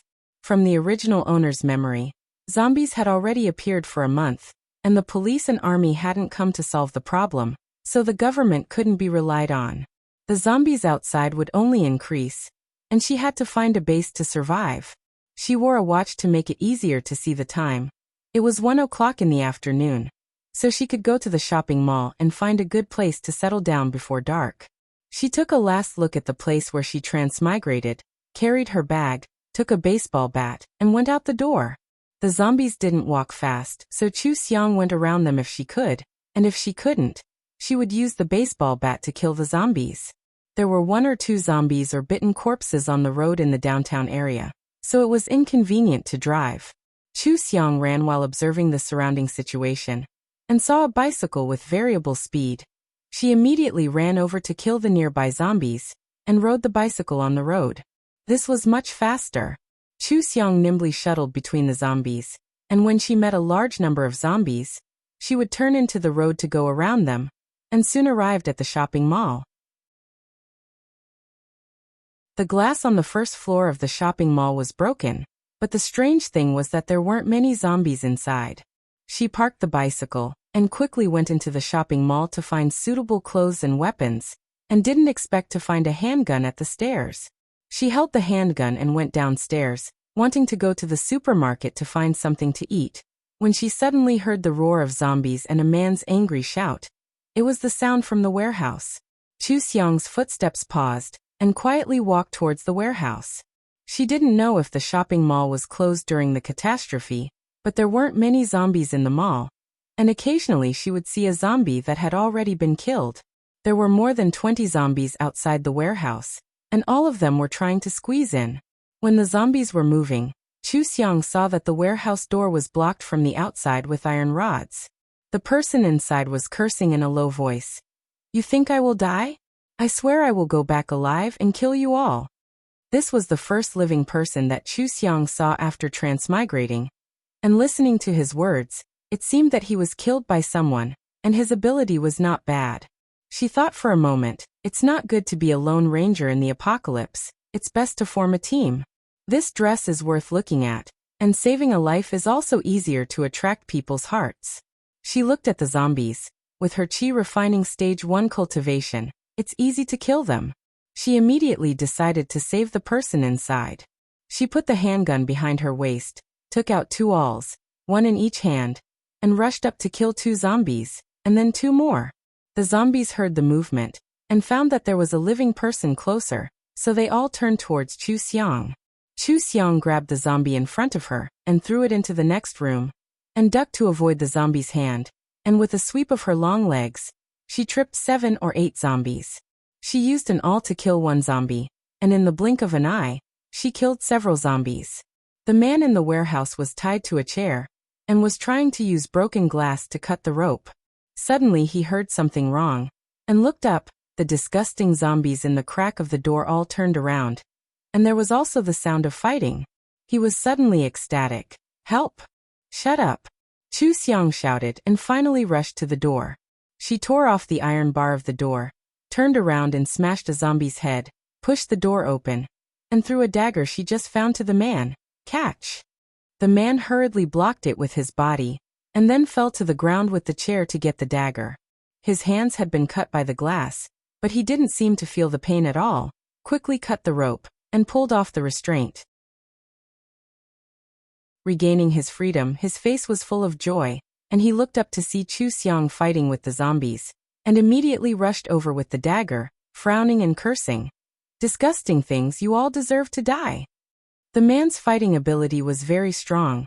Chu Xiang saw that and withdrew from the fight, while looking at the man and observing his skills. In 3 minutes, the man killed the remaining zombies, panting slightly, turned to face Chu Xiang, and said seriously, "Thank you for saving me." Chu Xiang crossed her arms and leaned against the wall, looked at him and asked, "How did you get tied up here?" When she mentioned this, Chu Xiang saw that the man's face darkened, and his whole aura changed, as if he wanted to find someone to take revenge. The man said in a deep voice, "Because of the idiotic leader fight, if there is a problem, we can just go our separate ways, but they actually tied me up here to kill me." He cursed, and his face was very ugly. "I won't let them go." "How many of them?" "7. There are more than 10 in the camp." "What about you? Are you alone?" The man looked around, and found that Chu Xiang really didn't have any companions, and the way he looked at Chu Xiang changed. In the apocalypse, a woman came out alone, and her skills were excellent, no matter what. It was impressive. Chu Xiang nodded, looked at her watch, it was already 2:30, and walked to the food area. What are you going to do now? Go to the camp to take revenge? Chu Xiang washed her hands with mineral water, and opened a can of meat to eat. The man came forward and said, "My brother is in the camp. I have to go back, of course. I have to take revenge. You are alone, do you want to come with me? You saved my life. I will do anything you want me to do."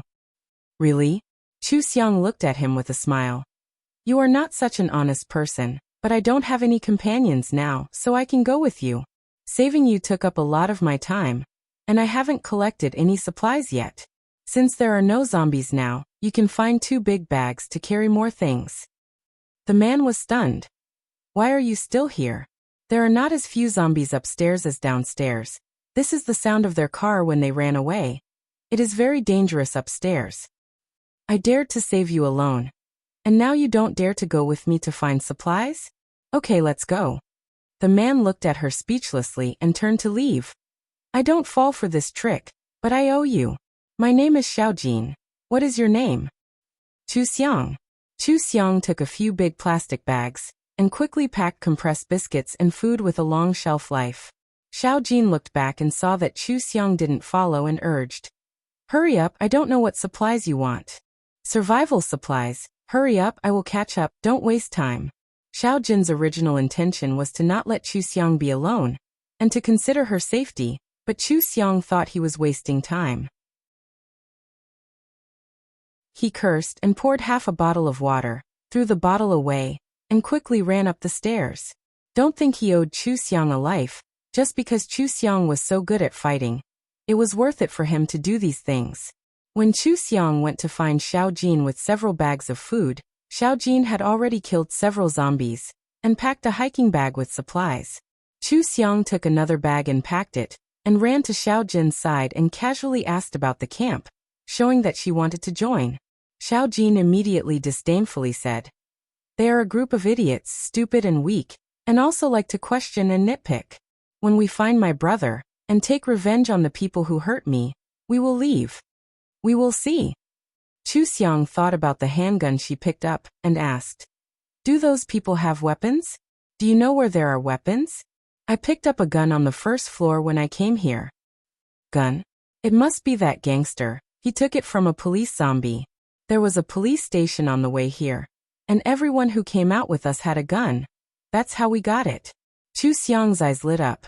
Passing by the camp? You didn't go to the police station where the guns were, right? Xiaojin stopped, and looked at her with some surprise. Several of them couldn't get it, and the 2 of us went to get it? Listen, I admit that you are good at fighting, but there are a lot of zombies in the police station. Your idea is stupid. Chu Xiang filled the backpack, zipped it up and looked at him. We need weapons, and that is the easiest thing to get.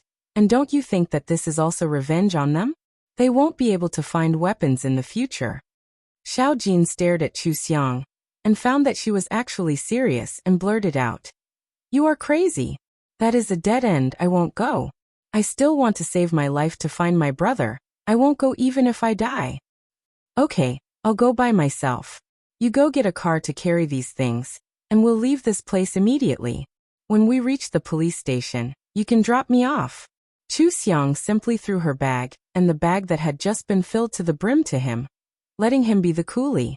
Xiaojin immediately reached out and grabbed her. Hey, do you want to die? How are you going to go alone?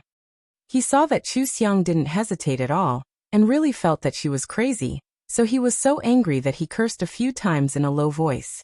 But he wasn't the kind of person who would watch his savior die and hide, especially when he was the one who told Chu Xiang the news. He wiped his face hard and helplessly said, I will go with you. Chu Xiang raised her eyebrows and laughed. She could see that Xiaojin was a very smart person, and not an honest and considerate person. Before, when she asked him to do anything, it was just beautiful words on the surface, not even a promise. But she didn't expect this guy to value the debt of saving his life. At least for her savior, he was willing to risk it all. She liked this kind of person who was unreasonable, and didn't try to persuade her. If she wanted to go, he would go with her. This kind of feeling was very good. The two of them ran out of the mall with their bags, and the number of zombies on the road increased. Xiao Jin asked Chu Xiang to drive the car, and Chu Xiang glanced at his hand. It's easy to drive the car, you go. Don't fight too much. Save your strength for when you go to the police station later. It was the first time that Xiao Jin was called weak by someone, but when he thought of Chu Xiang's skills, he didn't argue, and let Chu Xiang protect the things. He quickly ran to get a car and drove it over. Chu Xiang stood at the entrance of the mall, an awl in each hand, and quickly killed the zombies one by one while Xiao Jin was putting things in the car. It had only been a month since the apocalypse, and everyone was still immersed in the fear of the end of the world, and didn't really recognize the reality. Most of them were hiding from the zombies, and some people didn't even know that they had to hit the head to kill the zombies. Xiao Jin thought that he was very strong, and that he wasn't afraid of the zombies at all. And his skills were also good. But when he saw Chu Xiang crazily killing zombies with an awl at such a close distance, he couldn't help but feel a little scared. He further understood Chu Xiang's fighting ability, and began to be curious about her past occupation. After putting the things in place, Xiao Jin and Chu Xiang quickly jumped into the car, and the car rushed out quickly. Xiao Jin's driving skills were very good, and the zombies on the road couldn't hinder him at all. He skillfully drove left and right like a race car, and drove to the police station. Xiao Jin felt that he was crazy the whole way, and he actually took Chu Xiang to the police station. There were policemen, prisoners, and many rooms in the police station, and the space was relatively narrow, and it was very dangerous. They were only 2 people, and they actually went to the police station to collect guns. They were really daring. But the closer they got to the police station, the more excited he was. He previously thought that when they went back, they could try going to the police station, but he didn't mention it, and they already plotted against him. He was also careless, and didn't think that he would be plotted against by his companions when dealing with zombies. Otherwise, with just the few of them, it would be a dream to deal with him. Xiao Jin thought of his brother who was still in the camp, and his hands tightened on the steering wheel. He didn't know what those people would do when they went back. Would they lie to his brother, or would they teach him a lesson? Although his brother's skills weren't bad, his personality was relatively simple, and it was very likely that he would be deceived by them. If they wanted to prepare for going back, getting the guns from the police station would definitely be a big help. The more Xiao Jin thought about it, the more he felt that going to the police station was a good idea, and his expression relaxed a little. When the 2 of them arrived at the police station, they quietly snuck in, and each of them quietly took care of the zombies in one direction, and moved into the police station. The 2 of them tried to be as quiet as possible, one using a dagger, and the other using an awl. They killed a few zombies without attracting other zombies. Chu Xiang gestured to Xiao Jin, indicating that the 2 of them should move separately, one to the east, one to the west, and end the battle quickly. Xiao Jin didn't know whether to admire her courage, or be glad that she was good at fighting, and he hesitated for 2 seconds before nodding in agreement. The 2 of them counted to 3, and attacked the zombies in both directions at the same time. The somewhat narrow corridor, and the zombies that came out from various rooms from time to time were indeed not easy to fight. The 2 of them each had their own methods, and were completely focused on killing the zombies. They didn't know when, but they had already looked through all the rooms on both sides. Chu Xiang found the room where the weapons were kept, and told Xiao Jin to look for the magnetic card to open the door. They almost searched the bodies of all the zombies they killed to get the magnetic card to open the door. There were indeed a lot of guns inside, and there were all kinds of models, but handguns were the most common, and there were also a lot of bullets. Chu Xiang picked 2 handguns and tied them to her waist, and also picked up a rifle, and let Xiao Jin carry the rest to the car. Xiao Jin once again did the hard work, and looked at Chu Xiang leisurely searching for all kinds of tools in the police station, and he shook his head, feeling that he had already gotten used to it. This time he was also willing to do the hard work. These were guns and bullets, which were good things to ensure their safety. The wound on Xiao Jin's hand had been very painful, and after fighting so many zombies in the police station, it had worsened the injury, so this time Chu Xiang was in charge of driving. They went to the pharmacy again, and like sweeping up goods, they collected a lot of medicine, and then went on the road again, quickly leaving the city. After getting rid of the zombies, Chu Xiang opened the car window, took off her hat and mask, untied her hair, and put her arm on the car door, driving with one hand. Her hair draped over her shoulders, occasionally being blown by the wind, making her look a lot softer. Xiao Jin looked at her and raised his eyebrows in surprise and even whistled. "Beauty, no wonder you covered it up so tightly. Hey, we just met, and you took off the protective cover so quickly. Aren't you afraid that I have bad intentions? Right now it's just the two of us." Chu Xiang didn't even think about it and said, "You can't beat me." Xiao Jin choked for a moment, thinking about Chu Xiang's strength and skill in fighting. He really couldn't beat her. Chu Xiang looked at the zombies outside, and her whole body and mind relaxed. For ordinary people, the end of the world might be too scary, but for her, the zombies and puppets she saw when she was a devil cultivator were much more terrifying than these. In the end of the world, the strong were respected, and there were no legal restrictions, so she could definitely relax and enjoy herself here. This was quite interesting. The end of the world had come to an end, so she might as well play to her heart's content. Chu Xiang raised the corner of her mouth and laughed very wantonly. Wasn't this kind of chaotic world suitable for people like her to live in?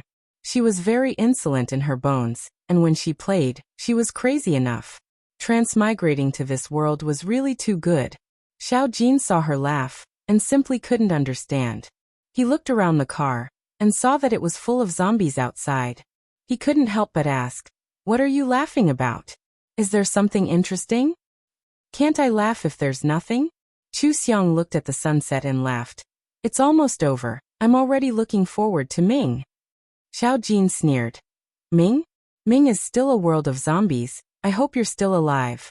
"Right, our car is too conspicuous in the dark. It's like giving snacks to the zombies, so drive faster. Do you know how to drive? If not, then let me. I'm in a hurry to go back. Take the medicine in your hand and rest. When we go to the camp, there will definitely be a conflict, and then you'll have to fight. You don't need to fight for something like driving." Chu Xiang had transmigrated to so many worlds. What hadn't she played?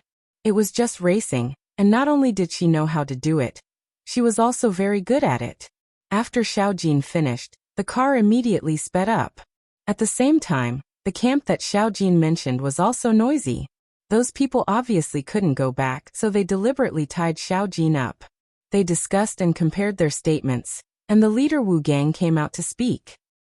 "Xiao Cheng, there's something I need to tell you. You better be mentally prepared." Xiao Cheng was sharpening a dagger, and when he heard this, he raised his head and looked back and forth between them a few times. He had a bad premonition, so he stood up and said, "Where's my brother? He didn't come back with you? Where is he? What did he do?" Wu Gang said apologetically, "Sorry, he didn't come back.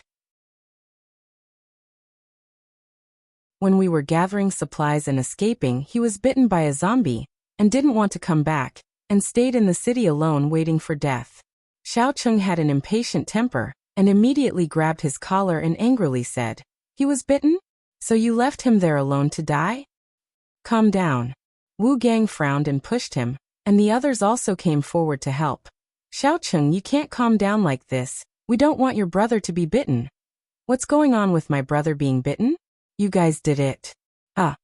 Xiao Cheng held the dagger tightly, and stood in front of them, angrily staring at them as he questioned. "How can I not know what my brother is capable of? You guys were all bitten, but he wasn't bitten. Who are you trying to fool? What did you guys do to my brother? Where is he?" Wu Gang didn't expect the usually simple Xiao Cheng to be so sharp. Maybe this sensitivity came from Xiao Cheng's absolute trust and understanding of Xiao Jin. And he saw through some flaws, but this was very unfavorable for them. There were still a dozen people following them in the camp, and they all wanted to maintain a good image. Wu Gang purposely showed an angry face. "What do you mean? You suspect that we did it to him?" "That's right. It's impossible that my brother didn't come back. You guys definitely left him behind on purpose. I'll kill you guys." Xiao Cheng's voice didn't even finish as he pounced on Wu Gang, waving the dagger in his hand. "Hurry up and stop him!" Wu Gang shouted, and started fighting with Xiao Cheng. The others helped to knock Xiaocheng's dagger away, but Xiaocheng's skills weren't much worse than his brother's, and his fist made Wu Gang's nose bleed. Wu Gang was really angry, and together with the others, they fiercely fought back. Not long after, Xiaocheng's mouth was bruised, and his body was hit countless times. Xiaocheng didn't even try to defend, and used all his strength to hit them nonstop, and the few of them fought in a chaotic mess. Xiaocheng was angry and worried when he thought of his brother being alone in the city, but he couldn't get his brother's location, so he almost crazily hit them. In the camp, there were old people, men, women, and children. A dozen people saw them fighting, and all of them shouted from the side, advising them to stop fighting. No one dared to stop a fight, and there were even girls who were scared to tears.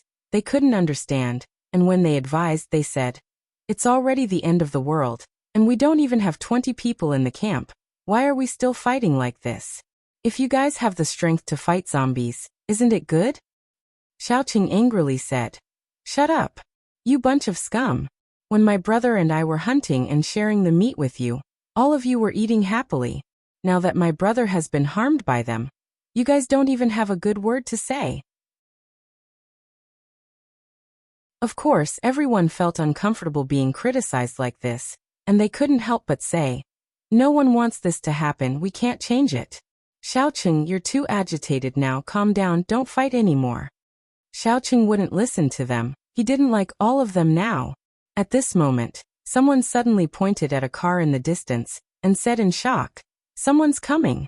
Quick, stop fighting, someone's coming, who is it?" Everyone panicked, and looked at the road. There was indeed a car getting closer and closer. Wu Gang let go of Xiaocheng and shouted, "Everyone hide in the RV, don't come out until it's safe. You guys stay on guard with me, quick." The few of them pointed their guns at the approaching car, and Xiaocheng also rushed into the tent to grab a hunting gun, and held it up to be on guard. He didn't know if the person was a friend or foe, but he still had to stay alive to go to the city to find Xiao Jin. Nothing could happen to him. When the car got closer, Xiaocheng's eyes widened in shock. He found that the person in the front passenger seat was Xiao Jin. Xiao Jin got angry when he saw Wu Gang and the others, and when the car stopped, he pushed open the door and jumped out, pointing his gun at them as he approached step by step. "You guys didn't expect me to still be alive, did you? You still dare to point your gun at me, huh? Xiaocheng, come here. Kill them." Wu Gang and the others' expressions changed. They didn't expect Xiao Jin to come. They glanced at Chu Xiang in the driver's seat, and saw that it was a woman wearing a hat and a mask, so they instinctively didn't pay attention to her, and only stared at Xiao Jin, their minds quickly thinking of a solution. Xiaocheng saw that Xiao Jin was safe, and his heart instantly calmed down. "Xiao Jin, I knew you bastard wouldn't die. You wouldn't die even if everyone else died." He pointed his hunting gun at Wu Gang and the others, and slowly moved toward Xiao Jin. Wu Gang and the others became even more nervous. The person who came wasn't a stranger, but Xiao Jin. They didn't know if they were lucky or unlucky. They were now afraid of Xiao Jin's revenge.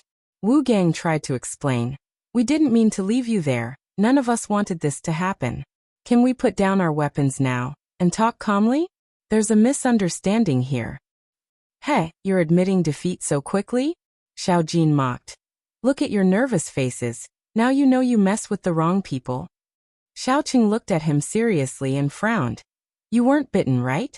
They said you were bitten by zombies and didn't want to come back, waiting for death in the city. I don't believe a single word."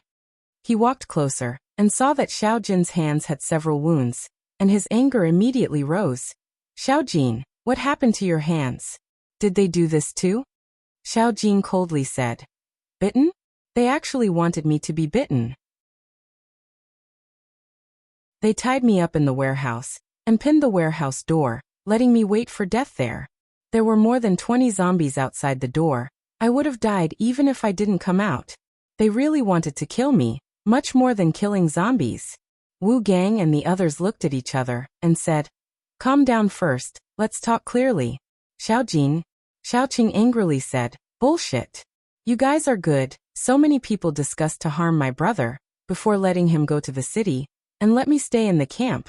You guys planned this for a long time, right?" He looked at Xiao Jin and asked, "Brother, are you really okay? Are you hurt?" Xiao Jin thought about the great harvest this time. and his mood improved. I'm completely fine. The higher-ups sent a girl to save me. Xiao Cheng's expression immediately became indescribable. What are you talking about? What girl saved you? Chu Xiang looked a little impatient in the car.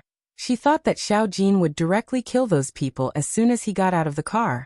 It seemed that the rule of law had just ended a month ago, and they still couldn't do it. That's right, before Xiao Jin was tied up in the warehouse. Wasn't it because those people couldn't do it, and didn't directly kill Xiao Jin? Chu Xiang pushed open the door and got out of the car, holding a gun in her hand, which immediately attracted everyone's attention. Especially those hiding in the RV. They didn't understand. Why would a girl like Chu Xiang get out of the car with a gun? Xiao Jin looked back and his tone softened a lot. Go back to the car and wait for a while. I'll be right back. It's almost dark. Wait for me to take over this camp, and I'll let you rest well. Everyone was surprised by Xiao Jin's attitude, especially the women in the camp. They had never been in Xiao Jin's eyes. Interacting with them, Xiao Jin looked at them as if they were flowers and trees. When had he ever been so good to women? At the same time, his words made everyone nervous. They all looked at Wu Gang, who was right and who was wrong. If something happened to them, what would happen to the camp? Who would protect them? Chu Xiang stepped forward and stood between the two brothers. If you want to talk calmly, why don't you put down your guns first? After all, your attitudes are very unfriendly. Are you going to compare whose shooting skills are better now? Use gunshots to attract a group of zombies? If you don't plan to shoot, put down your guns and use your fists to solve it. Hurry up.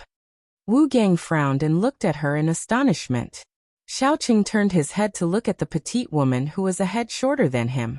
Her oversized clothes hung on her body, and it did not fit in with the shotgun.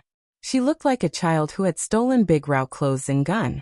He looked at Xiao Jin as if he was looking at an idiot. Xiao Jin, is this the girl who saved you? Sent by the higher-ups to save you? Has your brain been eaten by zombies? What's the big deal? Xiao Jin laughed. My dear little brother, don't look at Chu Xiang. She's so strong that even I don't dare to provoke her. Xiao Cheng obviously thought he was talking nonsense. He looked at Chu Xiang again, who knew that he would meet Chu Xiang's gaze. Chu Xiang glanced at the dust on his body and the bruises on his mouth. You're Xiao Jin's little brother? You were beaten by them? Only then did Xiao Jin see that there were injuries under the dust on Xiao Cheng's face, and his face was immediately filled with hostility. Wu Gang saw that the situation was out of control. He hurriedly said, We really don't mean to be merciful. There's a misunderstanding here. Xiao Cheng was too excited when he heard that you didn't come back, so he couldn't talk properly.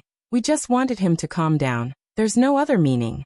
Xiao Jin didn't want to attract zombies, so he threw away the gun in his hand and said coldly, Solve the problem with fists. All of you come together.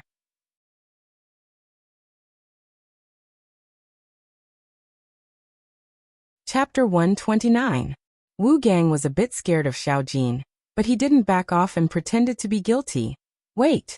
It's really a misunderstanding. Xiao Jin, we had different views at that time, and you were too tough and didn't listen to me. I tied you up to let you calm down and have a good talk. Who knew that zombies would come, and we didn't have time to untie you, so we could only run for our lives. Right, I didn't want you to die when I used the iron rod to block the door, but I wanted to prevent zombies from going in. Now that there are fewer and fewer humans, we should unite and fight against zombies. We shouldn't fight among ourselves anymore.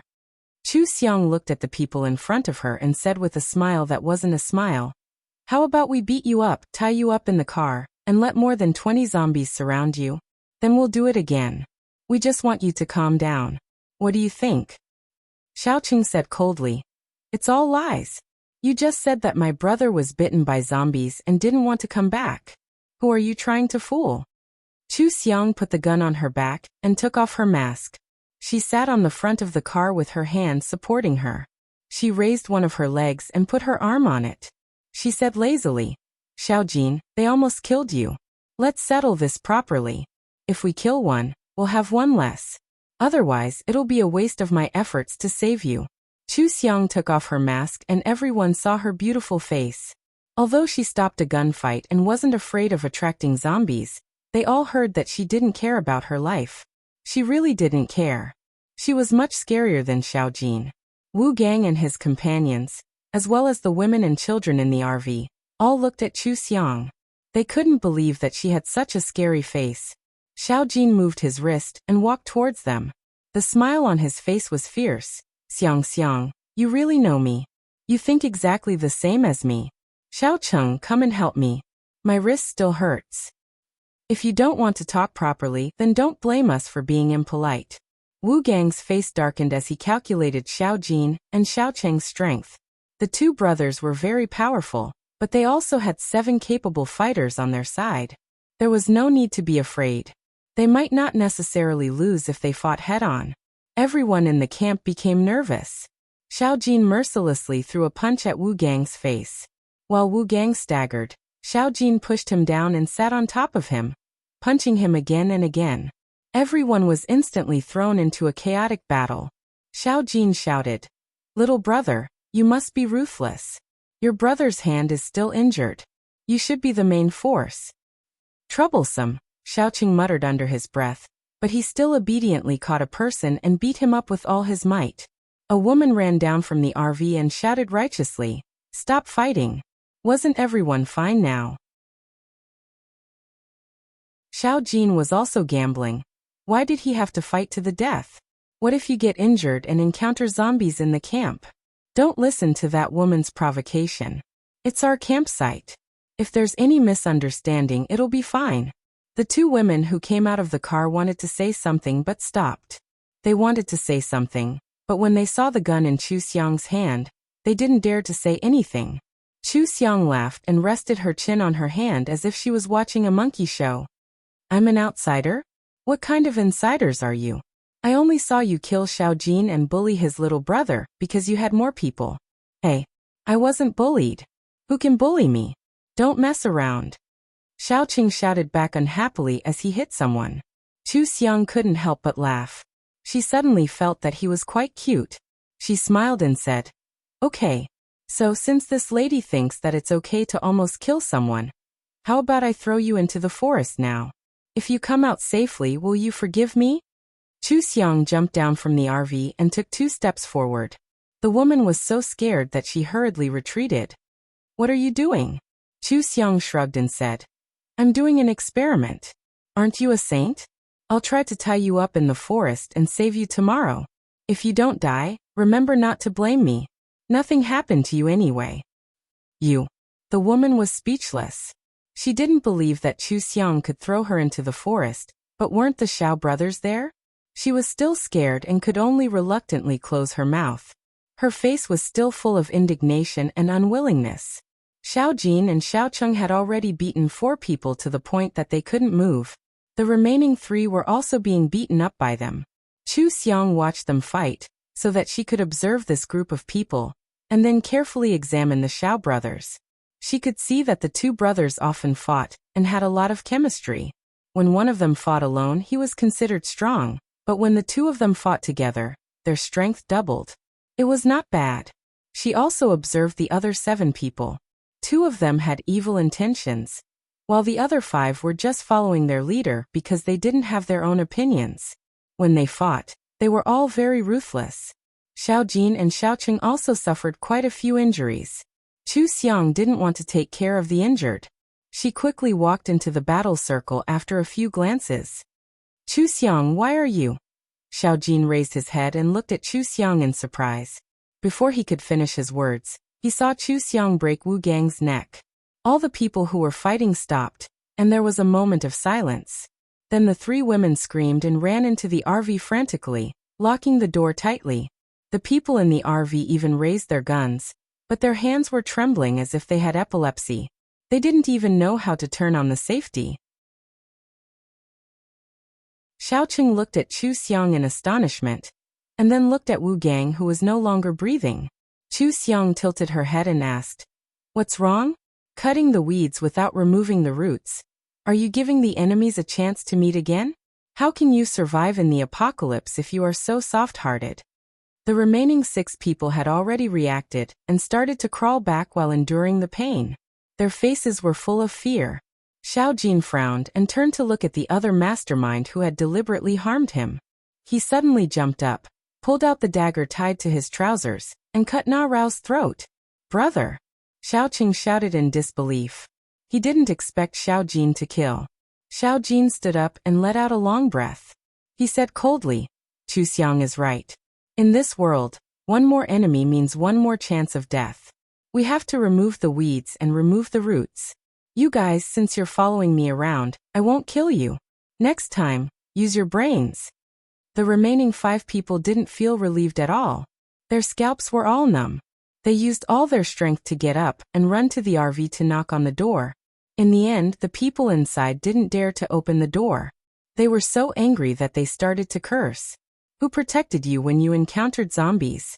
You mother curs, open the door. CK. Xiao Jin looked at them with his hands on his hips. He snorted and said, a bunch of weak chickens. When it comes to Mother Mary, you're all selfish cowards. He glanced at the camp, turned around and walked to Chu Xiang. He pointed at a tent and said, this is mine and Xiao Cheng's tent. You go in and rest first. Xiao Cheng and I will go search the camp for supplies. Chu Xiang took a step back and waved her hand in front of her nose. She frowned and said, you're too smelly. Find a place to take a bath. Xiao Jin lowered his head and sniffed his body. He laughed and said, you think you're very clean? You killed so many zombies at the police station. Your body is also covered in a lot of dirty things. How can this world be clean? He looked at Chu Xiang's disdainful expression and compromised. Okay. There's a stream not far from there. They usually cook and wash their clothes there. There's running water. I'll take you there to take a bath and let you out. Is that okay? Chu Xiang nodded. That bloody and rotten smell was too disgusting. After what Xiao Jin said, she didn't even want the clothes she was wearing. This was one of the things she hated the most about this world. She couldn't use the cleansing spell, right? Everyone was normal. She was the only one who knew magic and became a monster. She was only at the first level of qi refining. She couldn't fight against so many firearms. It was better to just take a bath. Xiao Cheng's head buzzed. He pulled Xiao Jin over and asked in a low voice, are you crazy? How can you kill people? Yes, the world is chaotic now, but what if it gets better? Then you'll become a murderer. What are you thinking? Xiao Jin said seriously, the world won't get better. Xiao Cheng, it's been a month. The situation is getting worse. You didn't see it because you didn't enter the city. The government, the army, and the police station have all fallen. We didn't meet anyone along the way. Chu Xiang is the only living person I saw. What's left? It's all zombies. The zombies aren't the scariest thing now. The scariest thing are the humans who can stab them at any time. Because humans have thoughts. We want to live. They want me to die, so I can only let them die first. Do you think I'm wrong? Of course it's not wrong to fight to the death, but there must be no more laws. Who can guarantee that the country can't eliminate zombies? It's only been a month. Who knows when the country will return to normal? Once they start killing, there's no turning back. Do you want the world to return to normal or not? Xiaoqing fiercely wiped his face. We've already killed them. Let's leave it at that. Many people might not be able to walk out of this psychological trauma for the rest of their lives if they killed someone. When Chu Xiang first transmigrated from the immortal cultivation world to the modern world, she almost couldn't help but make a move several times. A society ruled by law was indeed different.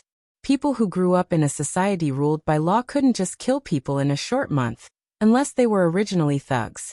Therefore, Chu Xiang understood their dilemma.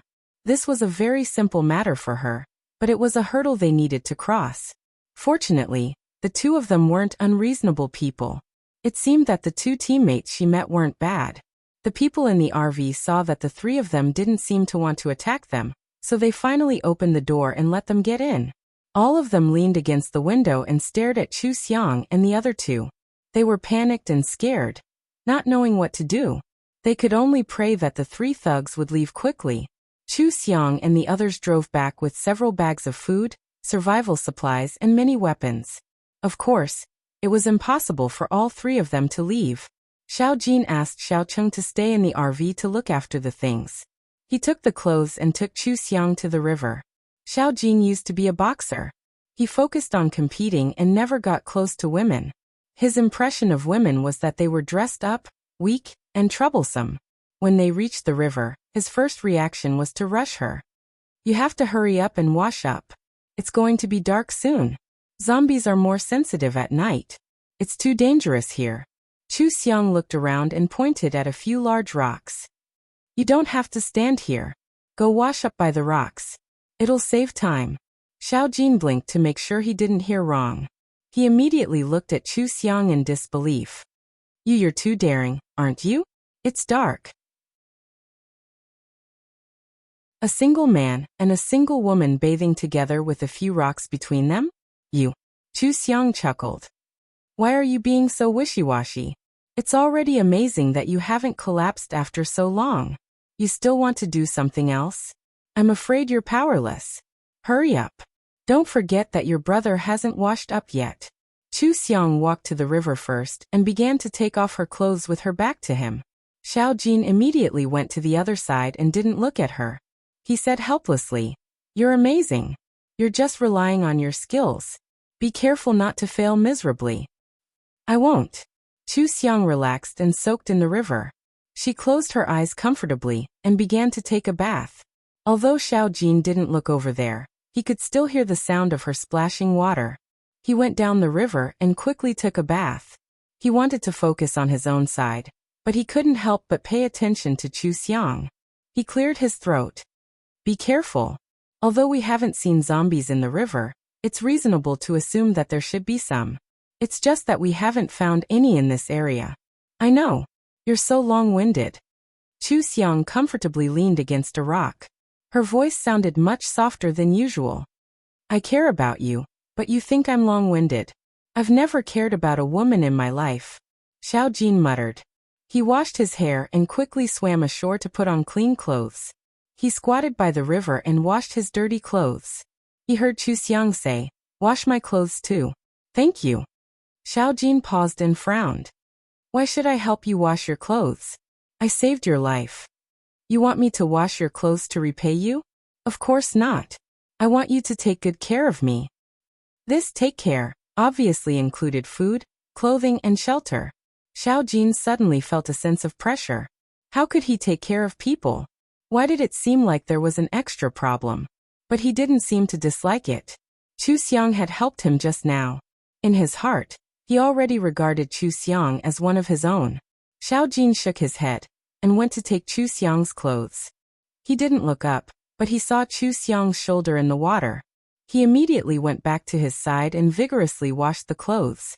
Jacket, clothes, and underwear. Xiao Jin washed the underwear and said in shock, Are you a woman or not? Why don't you know how to be shy? You even let me wash your underwear? Chu Xiang didn't think of this just now, because she didn't want to wash her own clothes. Now that she heard him complain in anger, she laughed out loud. You're still so conservative in this world? What men and women? Remember that I'm your savior. Just treat yourself as the housekeeper. You'll feel more comfortable. Chu Xiang was purely teasing him. She didn't expect him to really continue washing after muttering a few times. She was a little surprised. It seemed like Xiao Jin really valued this life-saving grace. This was quite unexpected for her. But since someone was willing to wash, she was relieved. She was happy that she had nothing to do. After Xiao Jin finished washing, Chu Xiang went ashore to get dressed. Xiao Jin immediately turned his back to her. Chu Xiang couldn't help but laugh out loud. Xiao Jin said angrily, What are you laughing at? Nothing. Chu Xiang looked at his figure in amusement. He looked like he had been through a lot. Who knew that he was so innocent? Are you dressed? Xiao Jin held his breath. His ears were red. In this kind of environment, he had an inexplicable feeling of being at a loss. Hearing the rustling sound of clothes behind him, his heartbeat sped up. Chu Xiang tidied up her hair and said, I'm dressed. Let's go. Go call your brother over to wash up. In the future, everyone who joins our team has to be clean. No one is allowed to smell. Xiao Jin turned around. Seeing that she was dressed neatly, he actually heaved a sigh of relief. He followed her footsteps and said speechlessly, Your request is too weird. Who can do it? I think after a while the whole team will stink. The whole world will stink. Others are others. We are us. If you don't even have the strength to take a shower, don't join our team. Chu Xiang didn't think that her request was weird. Living anywhere had to be comfortable.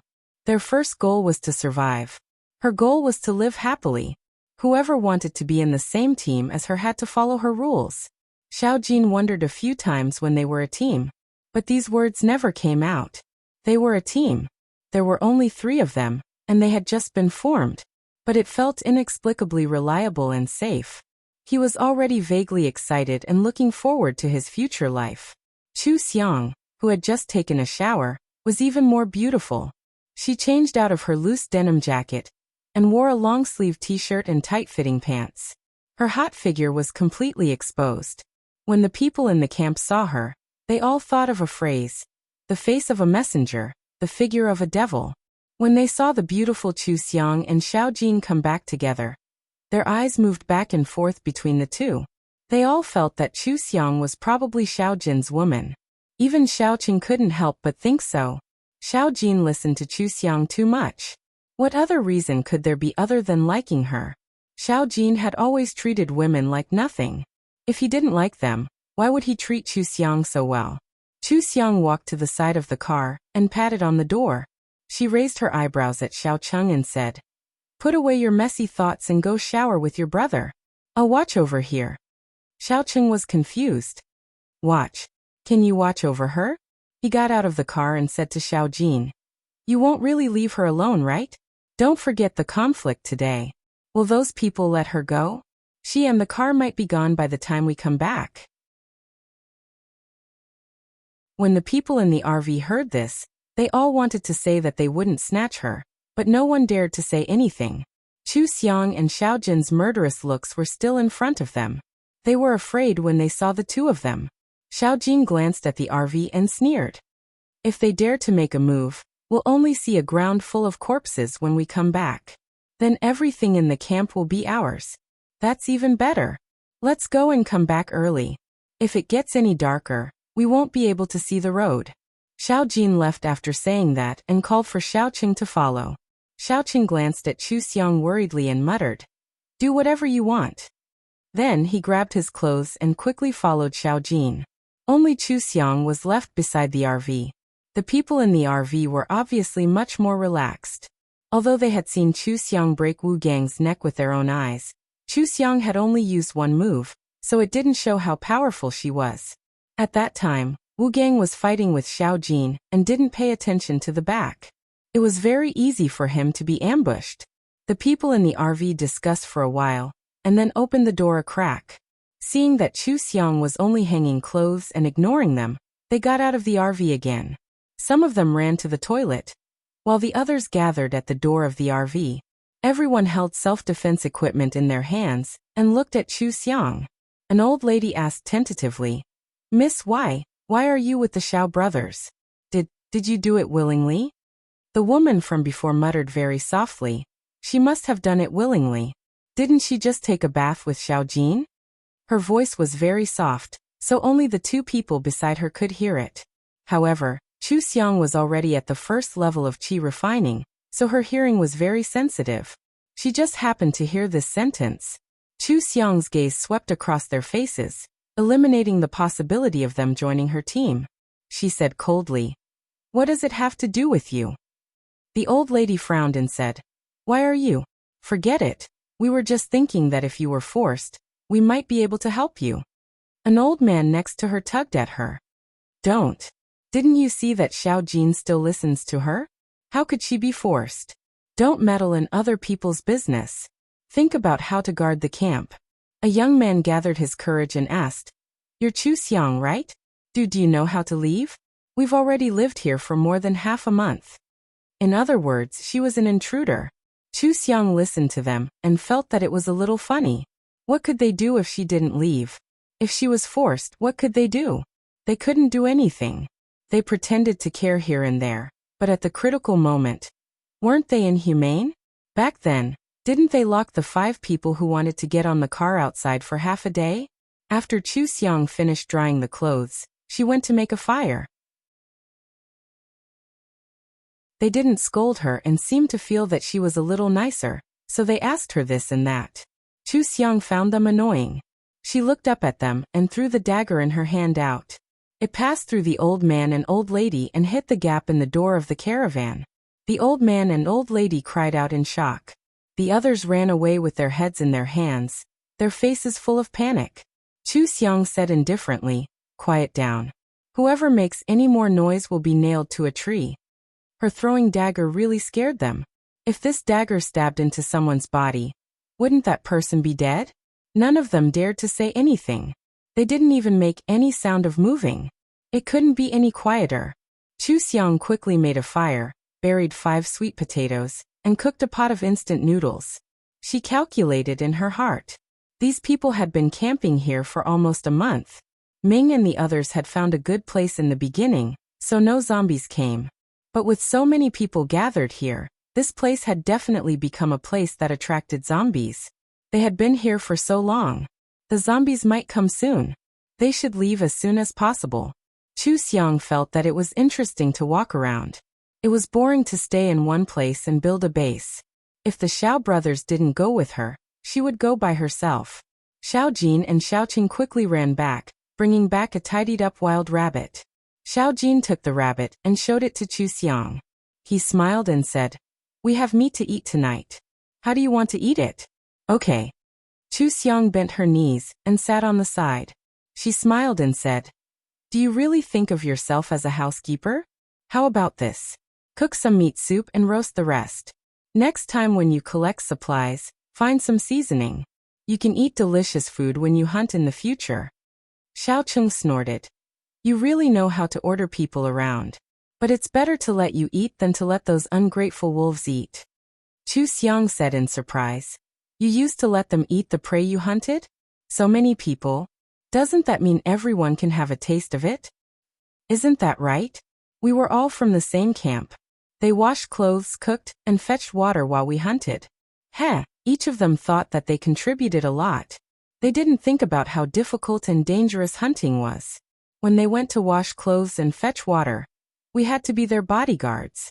Fuck, I regret it when I think about it." Xiao Cheng's face was full of displeasure when he mentioned the past. Then he smiled and said, "Some people won't have meat to eat in the future, but they still don't know how to collect supplies. After a while they might have to eat grass. Ha ha ha." Chu Xiang cut a branch and skewered a skewer of meat. The smell of the meat filled the camp. Several people couldn't help but swallow. They hadn't eaten meat for a long time. It wasn't easy for the Xiao brothers to hunt wild rabbits, but they weren't together anymore. If they had known earlier, they would have supported Xiao Jin and opposed Wu Gang. Chu Xiang finished roasting a skewer of meat and ate it first. She narrowed her eyes and said happily, "This really is like a barbecue field trip. It would be even better if there was some beer and potatoes." Xiao Qing curled his lips. "Field trips aren't that disgusting. It will only get worse in the future. Don't think so beautifully." Chu Xiang finished roasting another skewer and handed it to Xiao Cheng. "Hey, cute little brother. Try the meat I roasted. Don't be so pessimistic. Every world has its own rules of survival. Once you understand it, you can still enjoy life." Xiao Cheng widened his eyes and said, "Who's the little brother? You look like you're underage. I'm your older brother, okay?" Xiao Jin immediately laughed. "Dear little brother, you guessed wrong. Xiang Xiang is older than you by a month. You are indeed the little brother." "Shut up." Because Xiao Jin was looking directly at him in the firelight, he saw his red eyes. He suddenly leaned his head closer and said in surprise, "Hey little brother, did you cry before? Before I came back? You cried because you were bullied by them?" The other people in the camp felt a chill run down their spines, and immediately looked over. They saw Xiao Jin laugh and tease. "Cute little brother, without your older brother's protection, you cried because you were bullied?" Xiao Qing kicked him and said angrily, "Shut up, you bastard. Would it kill you to say less?" Xiao Qing finished eating the skewer and threw the branch at Xiao Jin. His expression was cool, but his ears were red. But Xiao Jin, this bastard, was like he had discovered a new continent. Xiao Jin's smile became much warmer. He actually knew that his little brother was definitely worried about him. His heart felt warm, but he still wanted to tease him. When he killed Wu Gang and the others, the impact of the scene was too strong. When he and Chu Xiang came back from the bath, he realized that the uneasiness he had when he first killed them had disappeared. At that time, all his attention was on Chu Xiang by the river. He had completely thrown the negative emotions to the back of his mind. Now that he was using this method to help his little brother relax, he hoped that his little brother wouldn't have any negative emotions. They were laughing and eating happily. It was a sharp contrast to the other people in the camp. The other people in the camp walked back and forth.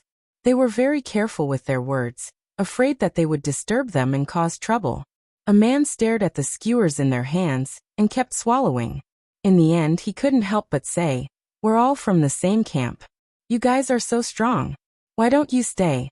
We can continue to work together like before. What do you think?" Xiao Jin said coldly, "Nothing. We'll go our separate ways in the future. We won't interfere with each other." The man suddenly became afraid. "Xiao Jin, we have the elderly and children to take care of. Now that Wu Gang is dead, only you can protect everyone. You can't leave." Xiao Jin said disdainfully, "Who are you? What obligation do I have to protect you? Just stay here, and don't get any ideas." The man finally mustered up his courage to speak up for everyone and fight for everyone's strength. In the end, he was refuted and the others didn't say anything. He was so angry that he got up and went back to the tent. Chu Xiang saw that the wild rabbits were all roasted and immediately put out the fire.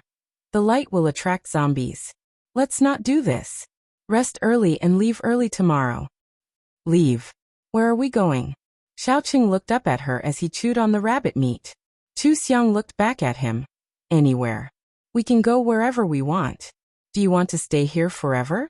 Do you think it's safe here?" Xiaoqing looked at Xiao Jin. "Brother, are we really leaving? Do you think so too?" Xiao Jin frowned and thought for a while. He asked Chu Xiang, "Do you have a destination in mind?" "Nope. There are so many houses along the road. We'll find a place to stay when it's dark. We'll find food when we're hungry. We'll rest when we're tired. Isn't that good?" Chu Xiang dug out a sweet potato and ate it with the broth. Xiao Jin once again felt that Chu Xiang's brain circuit was very strange. Everyone else would find a safe place to hide. Chu Xiang was the only one who wanted to go anywhere. She even said it as if she wanted to play around. She was too bold. But when he thought about it, Chu Xiang had broken into the mall alone. If it weren't for Chu Xiang's courage and skills, she wouldn't have been able to face more than 20 zombies alone and save him. Xiao Jin glanced at the camp and said, "We'll discuss our destination later. This place isn't suitable for us to stay. We'll leave tomorrow morning. We'll focus on collecting medicine on the way. There's no doctor in this world when you're sick." Chu Xiang thought that she could treat the injuries, but she had to be more strict with the team. That way, the team would be her own people in the future. She could treat their injuries and do whatever she wanted. She looked at the Xiao brothers and felt that she was a bit of a kidnapper. Didn't she just kidnap them? Xiaocheng was about to say something when a scream came from the other side. Then there were more shouts. Chu Xiang and the other two immediately grabbed their weapons and stood up. They heard them shout, "Zombies! There are so many zombies!" Chu Xiang frowned when she heard the zombies. She turned around and ran to the back of the tent. Xiaoqing was shocked and immediately chased after her. "What are you doing? Don't run around. It's too dark over there. We can't see anything." Chu Xiang killed a zombie with an awl. Xiaoqing caught up and saw this scene. Seeing that another zombie was coming, he was just about to go forward when he saw Chu Xiang quickly and accurately stabbing the awl. The zombie fell. Xiaoqing opened his mouth wide and looked at the scene in disbelief. He was stunned. Chu Xiang turned around and pushed him. She frowned and said, "What are you doing? You're still in a daze at this time. Do you want to die? Hurry up and kill the zombies." "Ah. Okay. Xiaoqing didn't come back to his senses. He quickly grabbed the wooden stick and ran to kill the zombies. There weren't that many zombies. There were more than 20 of them. But most of the people in the camp had never fought zombies before, let alone killed them. When they saw zombies at close range, they were scared witless. They only knew how to scream and run around. They didn't have any sense of reason. In the chaos, some people were bitten to death, some were bitten, some were lucky enough to kill the zombies, and some turned into zombies after being bitten. They directly bit the people around them. By the time Chu Xiang, Xiao Jin, and Xiao Cheng had killed all the zombies in the camp, there were only 8 people left. The rest were either dead or bitten by zombies. The camp was filled with cries, but they didn't dare to cry loudly. They could only suppress their sobs. Xiao Cheng walked near them and said, "Hurry up and bury these people. They will turn into zombies. There are also a few that were bitten. Tie them up. That's enough. Do you have any humanity? Do you have a heart? Don't you see how sad everyone is? You still want to tie them up. Why do you want to tie them up? Do you want to watch them die little by little? You're too much." Chu Xiang heard the voice and looked over. She saw that it was the woman who got off the RV first. She really was a saint. Xiao Jin raised his voice and said, "Xiao Cheng, don't worry about them. They can do whatever they want. Even if they turn into zombies, they can't bite us. Come and pack up. We'll take turns keeping watch tonight." Chu Xiang was about to speak when Xiao Jin said, "Don't argue. Let us take turns. How many zombies have you killed today? Sleep well and recover your energy. Ming Ming is in charge of driving." Chu Xiang didn't care. Seeing that he insisted, she nodded and went into the tent to sleep. Her sleep was to cultivate. The first level of qi refining was easy, but to advance to the second level of qi refining would take some time. After that, the time and difficulty of advancing to the next level would increase. After all, there was only so much spiritual energy in this world. It was impossible to cultivate quickly. Xiao Jin pulled the curtain of the tent and called Xiao Cheng to move some things in the camp. The woman who spoke before immediately went up to stop them. "What are you doing? How are you going to move our things?" Xiao Jin looked at her like she was an idiot. "These are our things. If we find the supplies, we divide them equally, right? We're taking our share, and the ones that don't belong to us." "What do you mean by that? Even if the people on our side die, the things are still left to us. Are you trying to bargain here? Go away." Xiao Jin was too lazy to pay attention to her. He directly took the things and put them in the car, making the woman angry and run away. Xiao Cheng held back his laughter and moved to Xiao Jin's side, saying, "That girl has taken a liking to you since a long time ago. She's always trying to get close to you. She's probably heartbroken today." Xiao Jin was stunned. "Girl? Yeah, she's a girl. Our conditions are too bad. That's why we're becoming more and more like Big Sister." Xiao Cheng laughed. "Do you not remember her at all?" Xiao Jin snorted. "Why should I remember someone who's not related to me? Bad conditions are all excuses. Look at Chu Xiang. How is she so clean and beautiful? The one just now was just useless." Yes. Chu Xiang is the most capable. Big brother, you're becoming more and more like a pug. You're wagging your tail so happily. You should think about where you're going tomorrow. You can't even stay now. There will definitely be more zombies next time. Xiao Cheng shook his head and continued to move the things. Xiao Jin's arm rested on the car door.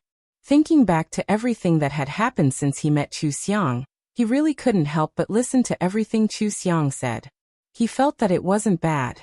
When it came to where to go after setting off, he suddenly felt that it wasn't safe anywhere. With Chu Xiang's skills and guts, going anywhere would be freer and better. He was just afraid that he wasn't strong enough. He thought for a long time but still couldn't think of where to go. Since he didn't have a destination, he decided to follow Chu Xiang first. As for the future, he would slowly figure it out.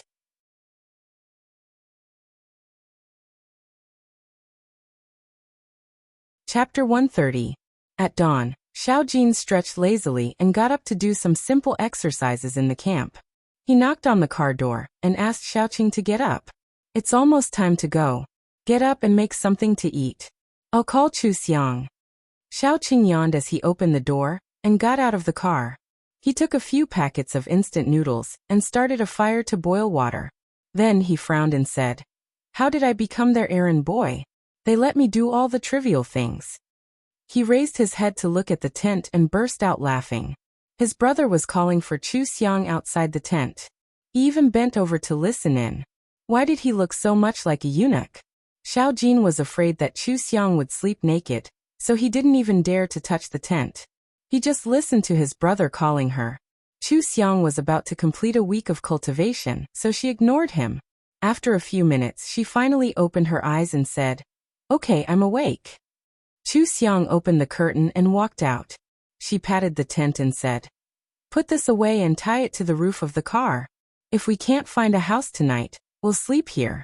In the future, we'll find a chance to go to the mall and get a better one. Also, this car won't do. It's too ordinary. Be careful to get a sturdy one on the way. It would be better if it's been modified." Xiao Jin put his hands on his hips and looked at her with his head tilted.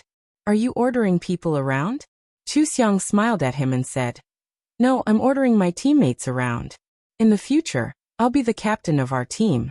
If you listen to me, you'll have meat to eat. Understand? Isn't the meat given to you by Xiao Cheng and me? Okay. I'll do it. You can go eat. It should be ready." Xiao Jin pushed her back and told her to eat quickly. He turned around and quickly took down the tent. Chu Xiang sat by the fire. Xiao Cheng handed her a bowl of instant noodles and asked, "How did you tame my brother? I've never seen him listen to anyone so much." Chu Xiang shrugged. "I don't know. Maybe he was shocked by my strength. If you become stronger, someone will listen to you." Xiao Cheng pursed his lips. He didn't believe her at all. In the past, when his brother was boxing, he would only think of beating the opponent down when he met a strong opponent. What was there to be shocked about? He muttered as he ate his instant noodles. Chu Xiang ignored him. What she said was the truth. For people like Xiao Jin, if she were a man, Xiao Jin would naturally treat her as a rival or a brother.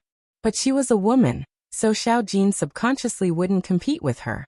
She was Xiao Jin's savior, so Xiao Jin treated her as one of his own. He even gave in to her and took care of her. The prerequisite was that she had to be strong enough to be valued by Xiao Jin. Xiao Jin moved very quickly. After they finished their instant noodles, Xiao Jin also tied the tent to the car and came over. Chu Xiang patted Xiao Cheng's shoulder and said, "Wash the pots and bowls. I'll check the car. By the way, did they drive a car when they escaped from the city yesterday? Get the gas." Xiao Cheng was taken aback by her natural order. Xiao Jin stretched out his leg and kicked him. Without even raising his head, he said, "Hurry up and go. From now on, Xiang will be our captain. Listen to her. I'm the vice captain. If you have any opinions, you can tell me. Hurry up." Chu Xiang had already gone to check the car. Xiao Cheng only reacted after he finished washing the bowls. He slapped Xiao Jin's back and said, "So there are only 3 people in our team. You're the captain and vice captain, and I'm the only soldier?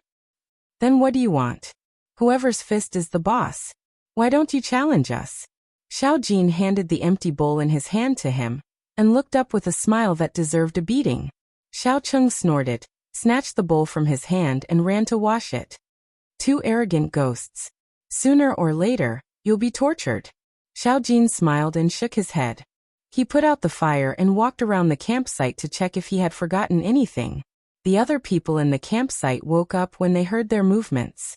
They were scared out of their wits that night, because they didn't listen to Xiao Cheng's advice to tie up the injured. In the middle of the night, that person turned into a zombie and bit a person to death. They hurriedly took care of the injured, but they couldn't get over the hurdle in their hearts. They cried the whole night, and only slept for a while when it was almost dawn. There were only 7 of them left. Among them, only one of them was the man who had gone to the city with Xiao Jin. The others who could fight had been beaten black and blue by the Xiao brothers. When the zombies attacked, they couldn't fight back at all and died on the spot. They had almost lost their ability to fight. Each of them was in a worse state than the other. Now that they saw Chu Xiang sitting in the driver's seat, it seemed like she was really going to leave. They couldn't sit still anymore and ran out of the car. The man who had been to the city came forward and begged, "Xiao Jin, Xiao Cheng, I was stupid and didn't have my own opinion. I listened to Wu Gang's words. I'm sorry. Can you not leave? Or let us go with you? You saw it. The remaining people don't know how to fight zombies at all. I can't protect them at all, and I can't collect supplies. If you leave, We can only wait for death. Xiao Cheng said impatiently. What does it have to do with us? Move, move, don't block our way. The man looked at Chu Xiang again. You see, we still have an old man with us. There are 3 girls. They're all scared. You can't bear to see them die, right? Yes, they don't know how to kill zombies, but they can wash clothes and cook. They can help you do all the things you don't want to do. Let us go with you, okay? From what he knew, girls were usually soft-hearted. Moreover, Chu Xiang's appearance was really harmless. He subconsciously forgot that Chu Xiang didn't care about life. Xiao Jin heard that he was going to beg Chu Xiang and laughed. He gestured to Xiao Cheng and the 2 of them got into the car together. Chu Xiang lowered the window and put her arm on the door. She smiled and glanced at the people not far away. She shook her head disinterestedly. You're not far from death if you put your hope of living on others. If you have the time, why don't you practice how to kill zombies more effectively? The mother and daughter saw that Xiao Jin was about to leave and exploded in anger. She stepped forward and said angrily, How can you be so cold-blooded? Xiao Jin, Xiao Cheng, we've been together for more than half a month. Don't you have any feelings for each other? If you didn't kill Wu Gang and beat Dong and the others, they wouldn't have been bitten to death by zombies. We wouldn't be so helpless. We're like this because of you. It's your responsibility. You can't just walk away like this. Xiao Jin adjusted the seat to make it more comfortable and casually replied, Go ahead and sue us. See if anyone cares. As soon as he finished speaking, Chu Xiang drove the car out. The 2 people in front of the car were scared and hurriedly dodged. Looking at Chu Xiang's speed, if they didn't dodge, they would really be hit and sent flying. The people in the camp cursed behind the car, but the car quickly disappeared from their sight. It was the end of the world. They couldn't even guarantee their own survival. How could they play moral kidnapping? They blamed others for not being willing to help, but forgot that they locked their companions out of the car when they were scared. They were so selfish. Whoever took them was an idiot. They weren't here to observe human nature, nor were they philanthropists. The 3 of them started their school for the end of the world. There was a map in the car. Xiao Cheng sat in the back seat and slept. Xiao Jin studied the map in the front passenger seat and gave Chu Xiang directions. They met a lot of zombies on the road, but didn't see a single living person. Xiao Jin looked at the hell on earth outside and shook his head. He sighed and said, For more than half a month, we've been living too comfortably. We didn't know that the outside world had become like this. If we didn't go to the city to collect supplies yesterday, everyone would still be waiting for the army to rescue them. No wonder those rants are still so real.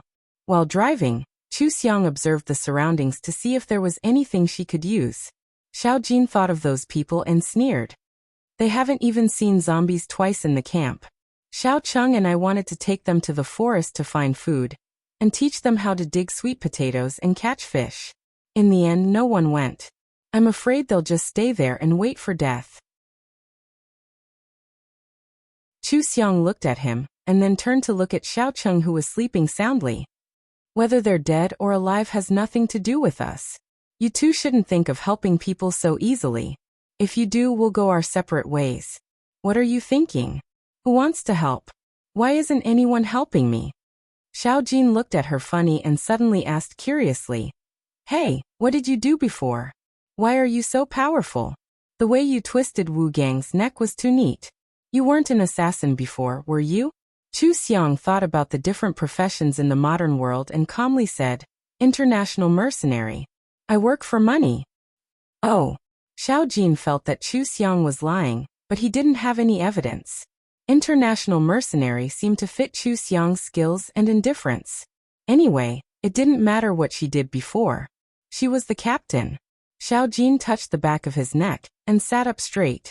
Suddenly, he saw a woman waving her clothes and asking for help. He took out his binoculars and looked into the woods on both sides. Something's not right. There seems to be something on the ground. The car got closer and Xiao Jin saw it clearly. His face turned cold. There are nails on the ground. There must be an accomplice in the woods. We can pass through the dirt road between the road and the woods. Is that okay, Captain? Chu Xiang immediately turned the steering wheel. The car didn't slow down at all and drove past Xiao Jin. The woman was stunned and didn't react. Xiaojin looked back and smiled. You trust me quite a lot. If there are nails on the dirt road, it'll be dangerous to drive at such a fast speed. Chu Xiang said lightly, then you're dead meat. Ha ha ha, I don't dare to offend Captain. Hey look, 6 people came out of the woods. They're all in the same group. It looks like they're going to chase us. Xiaojin moved his wrist. I wonder how good they are. Fight if you see them.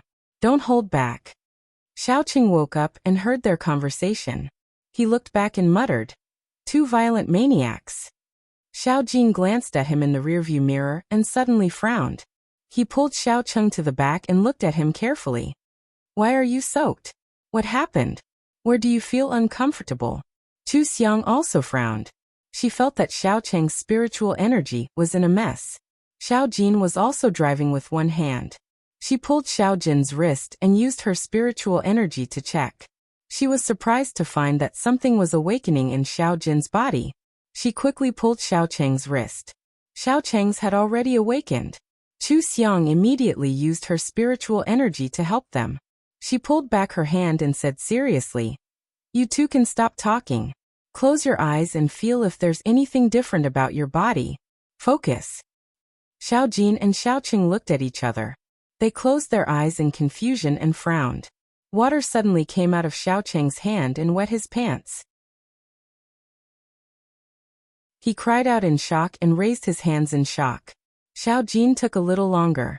After about 10 minutes, fire suddenly came out of his fingertips. The map on his body was ignited. He cursed under his breath and hurriedly extinguished the fire, saving most of the map. Xiaoqing said in shock, Brother, you're on fire. Mine is water. What is this? How did I suddenly have a special ability? Xiaojin looked at Chu Xiang. Xiang, you know?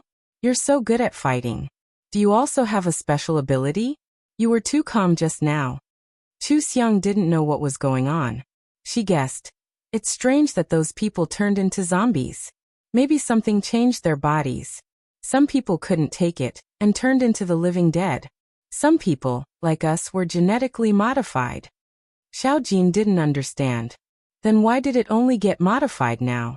There were so many people in the camp before, but none of them were modified. Chu Xiang shrugged. How would I know?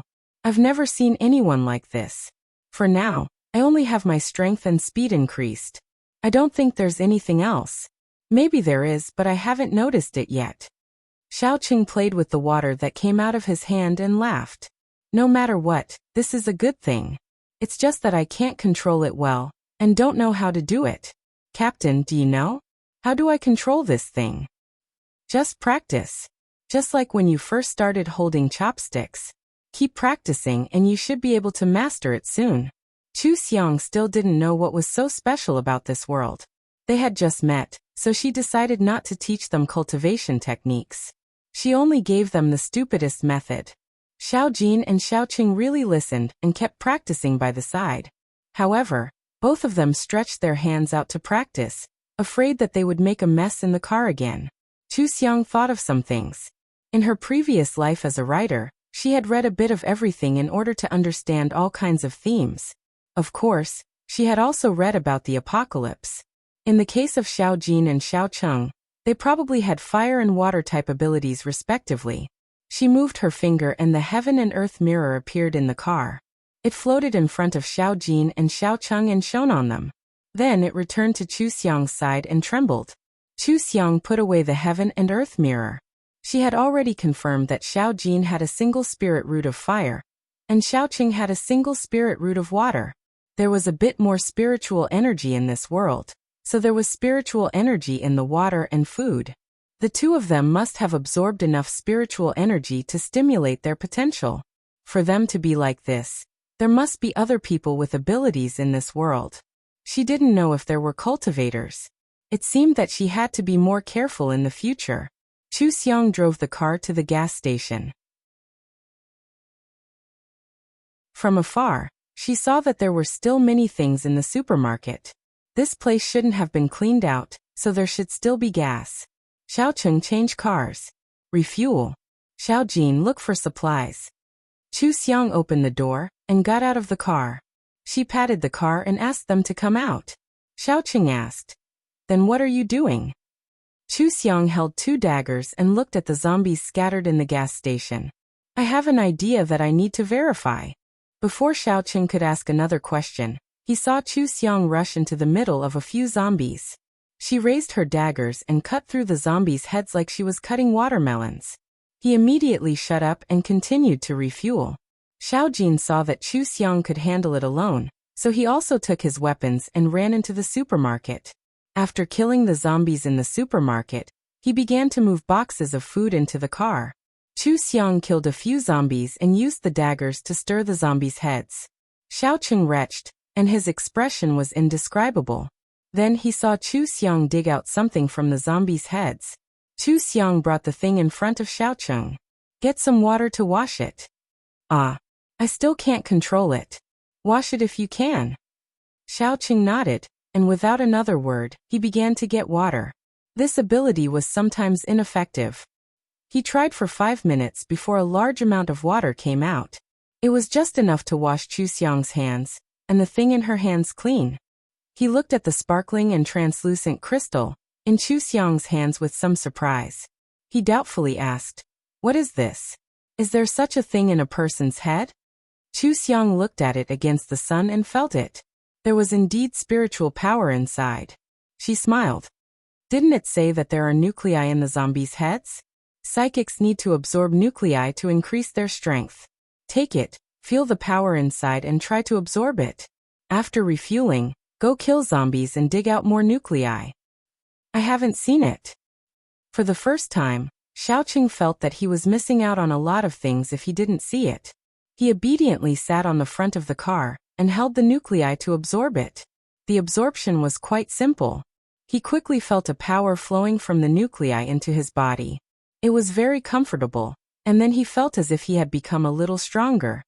He was ecstatic as he watched the nuclei in his hands turn into powder. He smiled at Chu Xiang and said, "It really works. This is great. Who didn't want to become stronger?" Killing zombies and digging out nuclei was a shortcut. Although zombies weren't that easy to kill, looking at Chu Xiang, he was suddenly filled with hope for their team's future. Xiaoqing filled the car with oil and found a lot of oil barrels to put in the trunk. He found a car with 3 rows of seats. After removing the extra seats, it could carry a lot of things. The car was also very sturdy and could withstand collisions. After doing all this, he was itching to go kill zombies. Who knew that he would see a car coming from behind? It was the group of people that they couldn't stop on the side of the road. Xiaoqing frowned. "Chu Xiang, those people are chasing us. Go call my brother." Chu Xiang looked up and put the nuclei in her pocket. She shouted, "Drive to the front. Don't fight here." Chu Xiang ran to call Xiaojin out. She quickly said, "They dare to chase us. They must have some strength. They also have guns. Be careful. Don't be careless." The 3 of them also had guns, but fighting at the gas station was tantamount to suicide. Xiaojin pulled Chu Xiang into the car that they had driven before and quickly caught up with Xiaoqing. They hid behind the car when they were far away from the gas station and waited for the other car to come. 6 men got out of the car. 5 of them were holding guns. The last one walked at the front. He raised his hand, and there was a faint electric current in his palm. He shouted, "Come out and surrender. We won't kill you. Hand over the women and all the supplies." Xiaojin's face became serious. "A psychic? I don't know how strong he is." Chu Xiang looked at the electric current in the man's palm and said in a low voice, "He's only a little stronger than you. His electric current hurts, but it's about the same as a fist. Also, psychic energy is consumed. He can't keep using it. What we need to pay attention to are those guns." Xiaojin looked at her. "How do you know so much?" "I just know. Take aim. Kill the 3 of them first." Chu Xiang held the gun in her hand tightly. She had never used a real gun before. She had only played at the shooting club. However, if she used her spiritual energy to increase her bullets, she would definitely be able to hit Zheng. Xiaojin stared at the people in front of him and said in a low voice, "The leftmost and rightmost are martial artists. The way they hold their guns is different. Watch out for them." Xiaoqing immediately said, "My brother was in the army for 2 years. Listen to him." The three of them quickly discussed a few words, and then shot at the same time. Chu Xiang and Xiaojin's bullets knocked down 2 people at the same time. Xiaoqing's bullet deviated a little and hit the other person's ear. That person immediately let out a blood-curdling scream. The man in the lead also instantly released 2 lightning balls to counterattack. The thunderbolt balls hit the car. Bang! It made a loud sound and sparks flew everywhere. Xiaoqing was shocked. "Your superpower is that strong? Captain, you're like a fist. Your fist is really hard. Stop talking nonsense. Be careful." Chu Xiang pulled him to squat down and changed places. Then she fired another shot at the other side. The people in front of them also hid behind the car. They probably didn't expect them to open fire. Seeing that 2 of their people were dead, they angrily fired at them. The noise was too loud. Chu Xiang saw that there were already zombies on both sides of the road moving towards them.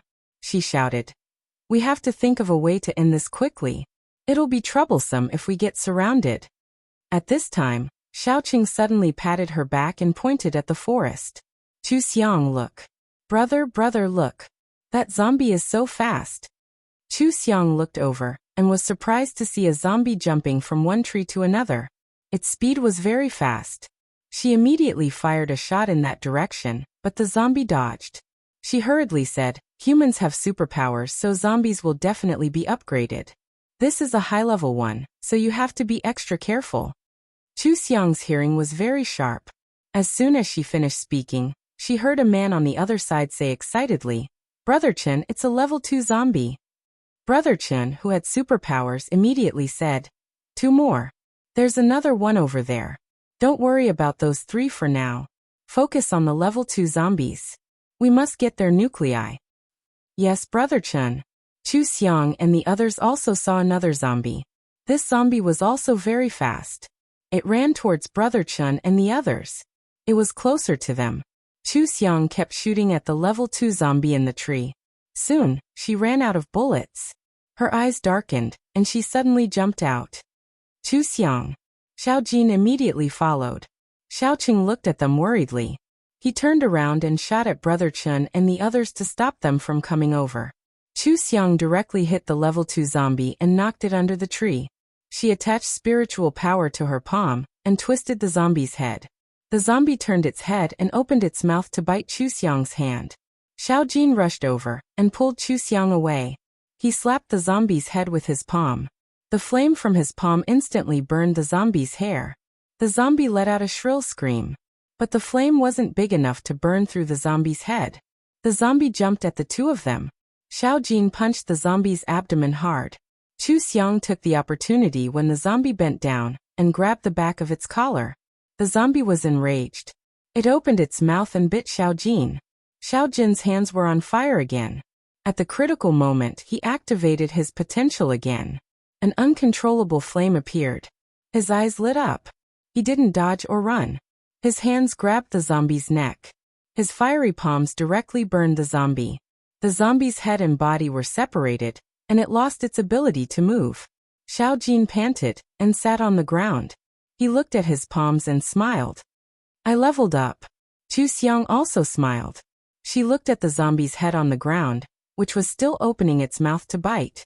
She pulled out a dagger and stabbed it, picking out a purple crystal core. Brother Chen and the others were furious when they saw the situation. But Xiaojin was a fire ability user, so they didn't dare to act rashly. They could only use their firepower to suppress Xiaoqing and move toward them. Xiaojin pulled Chu Xiang behind a tree and whispered, "I'll go to the car to get a gun. Cover me." "Okay." Chu Xiang also took the dagger from him. She met Xiaojin's puzzled gaze and smiled. "Flying dagger. You've never seen it before?" Xiaojin shook his head. "I really don't know what you don't know. I'm going." Xiaojin bent down and quickly ran toward their new car. There were many guns inside. As long as he got them, he would have enough firepower. Chu Xiang stared at Brother Chen's people. She saw one of them aiming at Xiaojin. He raised his hand and threw a dagger. The dagger hit him between the eyebrows, killing him instantly. They quickly fired at the place where Chu Xiang was hiding. Chu Xiang hid behind a tree, and Xiaoqing fired at them to cover Chu Xiang and Xiao Jin. The three of them cooperated well. Xiao Jin successfully got into the car to get a gun. Xiao Cheng and Chu Xiang took turns to attract the firepower. Chu Xiang's other dagger stabbed a zombie's eye. Xiaoqing heard the scream and immediately shot the zombie. The zombies in the distance were getting closer. There were about 50 of them. Brother Chen was still fighting with another level 2 zombie. Xiao Jin got a gun, and the situation immediately became clear. Xiao Jin's shooting was very accurate. Soon, only Brother Chen and the level 2 zombie were left. Xiao Jin asked Xiaoqing to get the car and prepare to leave. He rushed over with a gun. Chu Xiang ran back from the forest. On the way back, she saw Xiao Jin helping Brother Chen kill the level 2 zombie. Then, he immediately killed Brother Chen and quickly took the level 2 zombie's crystal core. Chu Xiang ran to the car and pulled Xiaoqing out. She said, "I'll drive. You sit in the back."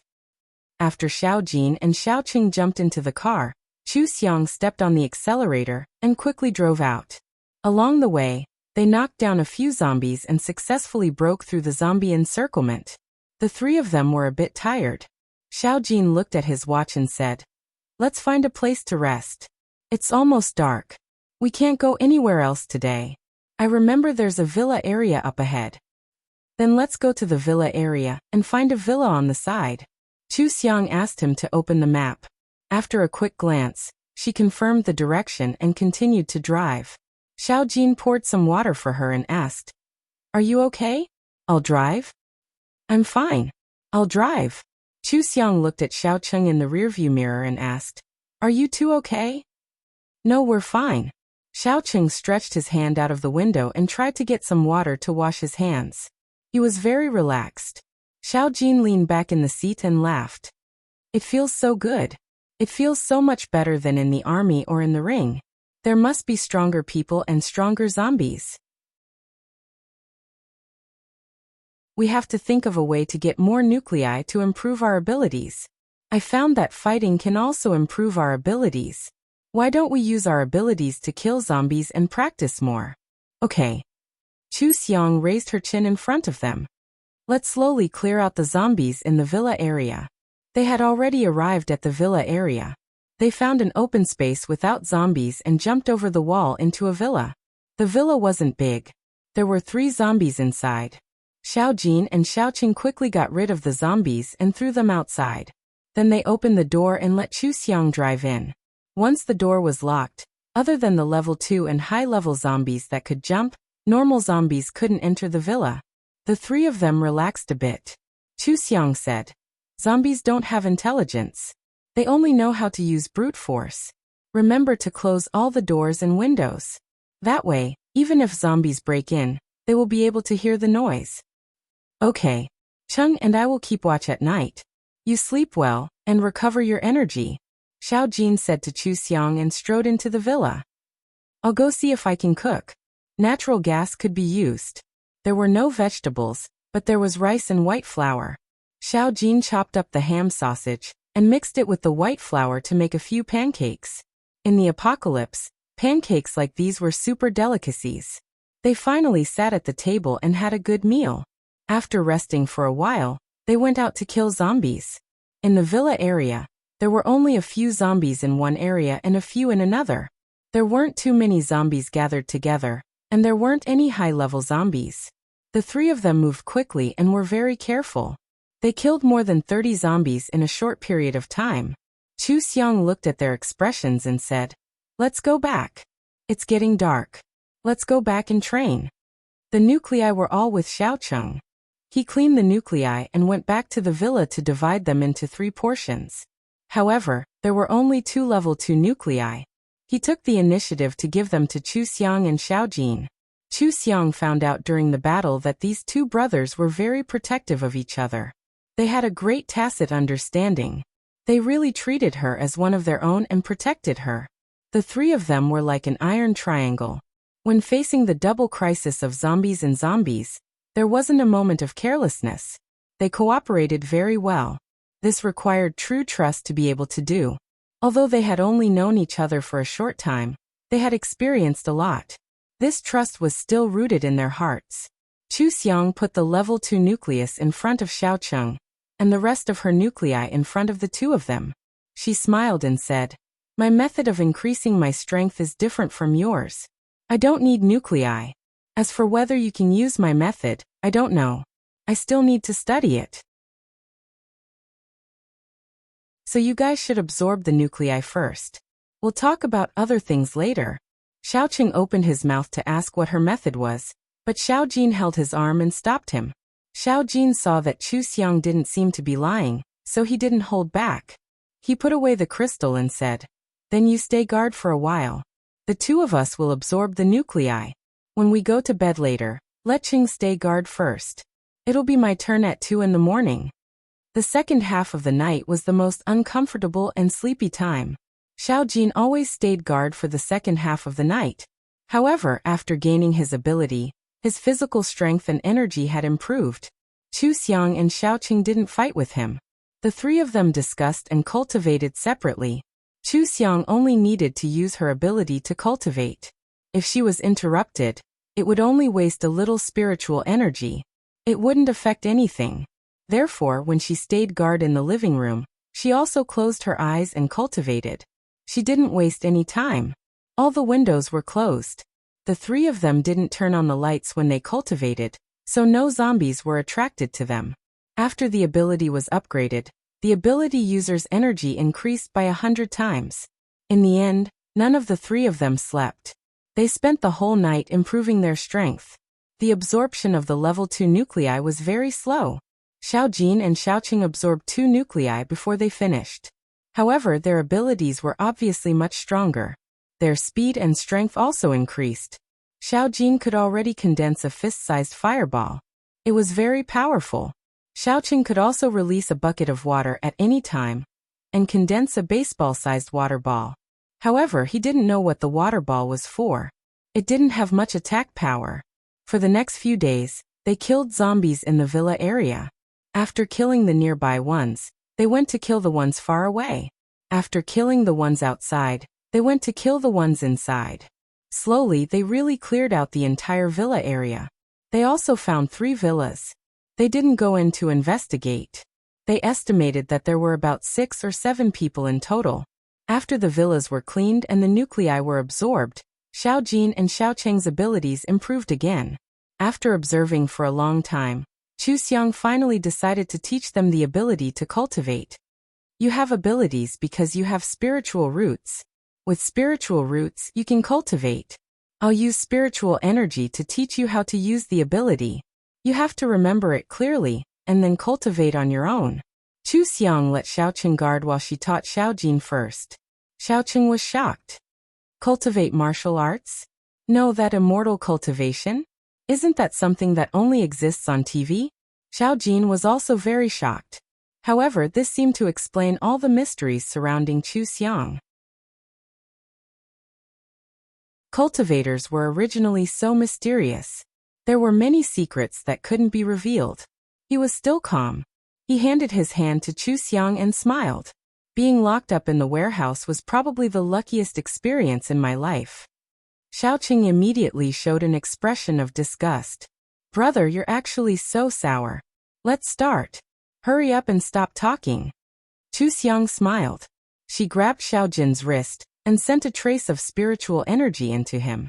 She guided the spiritual energy in Xiao Jin's body to use the fire ability. Xiao Jin closed his eyes and seriously felt and memorized. He originally thought that it would be very difficult. However, having an ability could be considered enlightened. Chu Xiang only used it twice and he completely remembered it. He even remembered it firmly. It was as if it was engraved into his soul, and he could use it on his own. Seeing this, Chu Xiang let go of him and let him cultivate on his own. She then used the same method to teach Xiaochang. Although it was easier for them to kill zombies than ordinary people, and it was also very convenient for them to use crystal nuclei to cultivate. However, they were only 3 people. How many zombies could they kill? If there was a base, there would be people who could collect large amounts of crystal nuclei to cultivate. Then, there would be people stronger than them. Chu Xiang had also carefully considered teaching them the ability. Whether or not there were cultivators in this world, she was a cultivator. Only in this way could the three of them become stronger quickly and not lose out in terms of crystal nuclei. It was necessary to be stronger than others in order to live a good life. Moreover, she trusted them very much and hoped that they could become stronger quickly. While the two of them were cultivating, someone knocked on the door of the villa. Chu Xiang listened to the sounds around the villa. After confirming that there was no danger, she let the two of them stay in the house and walked out. A man and a woman stood outside the door. They were both holding guns and vigilantly looking around. Chu Xiang had not seen them in the villa area. She asked from afar, "What's the matter?" The man smiled kindly. "Hello, we are from the villa area in the south. We have already turned that place into a base. I heard that the three of you are very skilled. Do you want to come to our base to take a look?" "Listen? Listen to who?" The woman sized up Chu Xiang and said, "A few people have joined our base. They came from here. The zombies here were all cleared by the three of you. Is this true?" "It's true, but we are just passing by. We don't plan to join the base." "Thank you." Chu Xiang was about to enter the house. The man immediately shouted, "Wait a minute. Our base is exactly the same as before the apocalypse. We live and work in peace. You won't lose anything if you go and take a look, right? Please, you must go. Our leader wants you to go." That you're tuning in to the Earbook Haven YouTube channel. Don't forget to subscribe and join us on this journey to catch the most captivating stories.